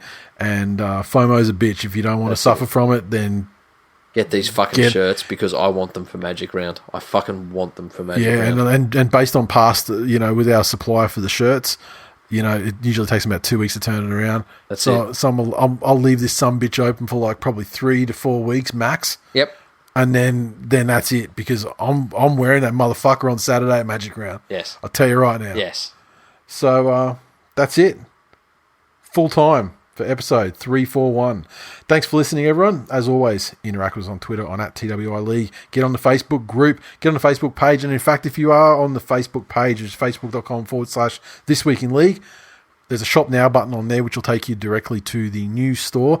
And in fact, when I enabled it about half an hour before we started recording, some sneaky bastards already found it, and we had about 4 or 5 memberships signed up before it actually announced it was even a thing. So shout out to the boys. Trotters is the official #1 member this year, and I'm so happy that we've got a #1 member who, he's not like a Tony Abbott, or like a child molestation apologist, or who's the Penrith #1 member? MG. Fucking fantastic human. So fucking, former drug abuser. Yeah. A man that rebuilt his shattered life. A fucking inspirational role model. No, we got fucking Trotters. Like a man who came back from meth addiction, but also had the fucking big dick energy to fuck his captain and future immortal sister. Well, he did that before the meth, though, and then she stuck by him. Yeah, true. So, I mean, really, it's an indictment on her, isn't it? Like, let's be real. But Trotters, great. A fucking OG, one of the true OGs, and he got on first. Shout out to Big Dan as well, who got on with, like, beautiful, the Trust Me shirt, that he got on with the full-ass membership, everything, and a hat. Like, Big Dan went fucking ham. The other thing is, when you're adding people to the Facebook group, that's fucking fantastic. Mm-hmm. They're all good additions. Shout them out in there and tell us that they're new, so we can give them a shout out on the show. Yeah, fuck yeah. Because my fucking memory is not good. Yeah, and I see them on there. And then the one thing, and I don't actually see them on there because we don't get notifications like this person's been added to the group. And sometimes you'll see a name pop up, and I'll be like, where who the fuck is where this guy come from? And it'll be like, added by such and such. So and I'll go, okay. That's it. And usually when you see added by such and such, then that kind of creates the connection. You go, okay, well, that person's vouching for them, so, they've got to be, cool. But tell us who you support. Yeah, fuck yeah. Get in there, introduce yourself, because it's actually, surprisingly for Facebook, like, I'm actually stunned. It's actually really fucking good community in there. Because, generally Facebook, like, outside of the gate, outside of our fucking silo. If you ever want to feel good about yourself, go and look at any rugby league team's Facebook group. Oh, God. Yep. Where was I? Apple Podcasts. Okay, best way to support the show. Apple likes to use, it's basically like a flurry of activity for their ranking criteria. So they've changed things up in terms of genres and things like that. There's no rugby league genre on Apple Podcasts, but there is a rugby one. So we found, like, we jumped into, despite not releasing an episode for like 5 months, we jumped into the top 10 or the top 5 of Australian rugby podcasts. But yeah, fucking ridiculous. But I want to push it to another level this year. The podcast will be available on Spotify.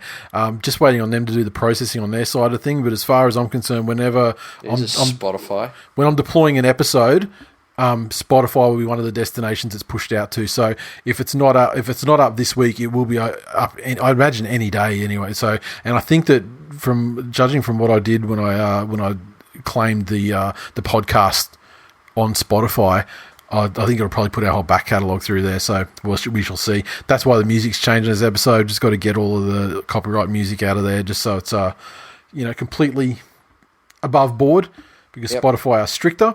And we're also going to be putting episodes up on YouTube as well. We're not going to be putting up video or anything like that. But it's just another way for people to discover shit. So that's it. Consume it your way. Egg Council Creeper created the subreddit for us last year, which is at r/This Week in League. If you want to get in there and pump that up, go for it. If there's any other things that you want us to set up, for that purpose as well, just let us know.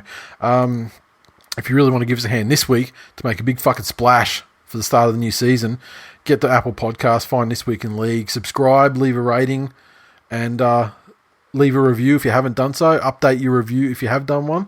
And the more of that shit that happens at one time, the bigger the splash it makes. It's an extremely crowded marketplace for sports podcasts these days. It's not the same as it was back when we first started, 11 years ago.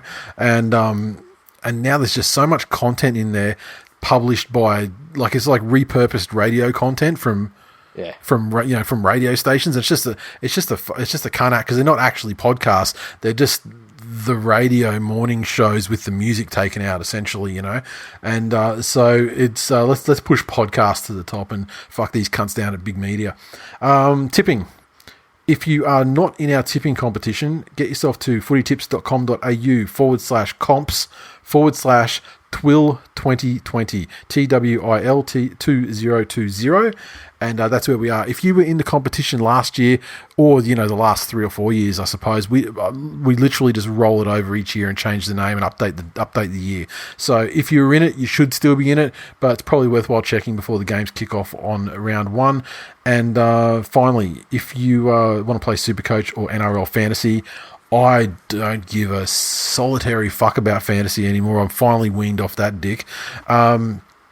But Bethany has very kindly set up a group for both. It is pinned in the Facebook group as an announcement with the codes, and it's also been retweeted on Twitter as well. NRL Fantasy, I don't know where you enter this code. I've never done the NRL's fantasy competition, but if you use the code S74VHLWV, there's your code there. Supercoach. It's a group, not a league, and it's 110215. So get after those if you're that way inclined. And that's fucking it. Oh, don't get used to the length of this episode, by the way. It's not going to happen again. No, it's fucking not. It is not happening again this season. But the first episode, there's always a ton of shit to get through. So I hope we covered everything that you wanted to hear in the first episode. Looking forward to a great season. thisweekinleague.com, hit the shop button, and you can take a look at the membership options and the other stuff that we're bringing out this year. And appreciate the support of the people who have got on board already as you're listening to the show right now.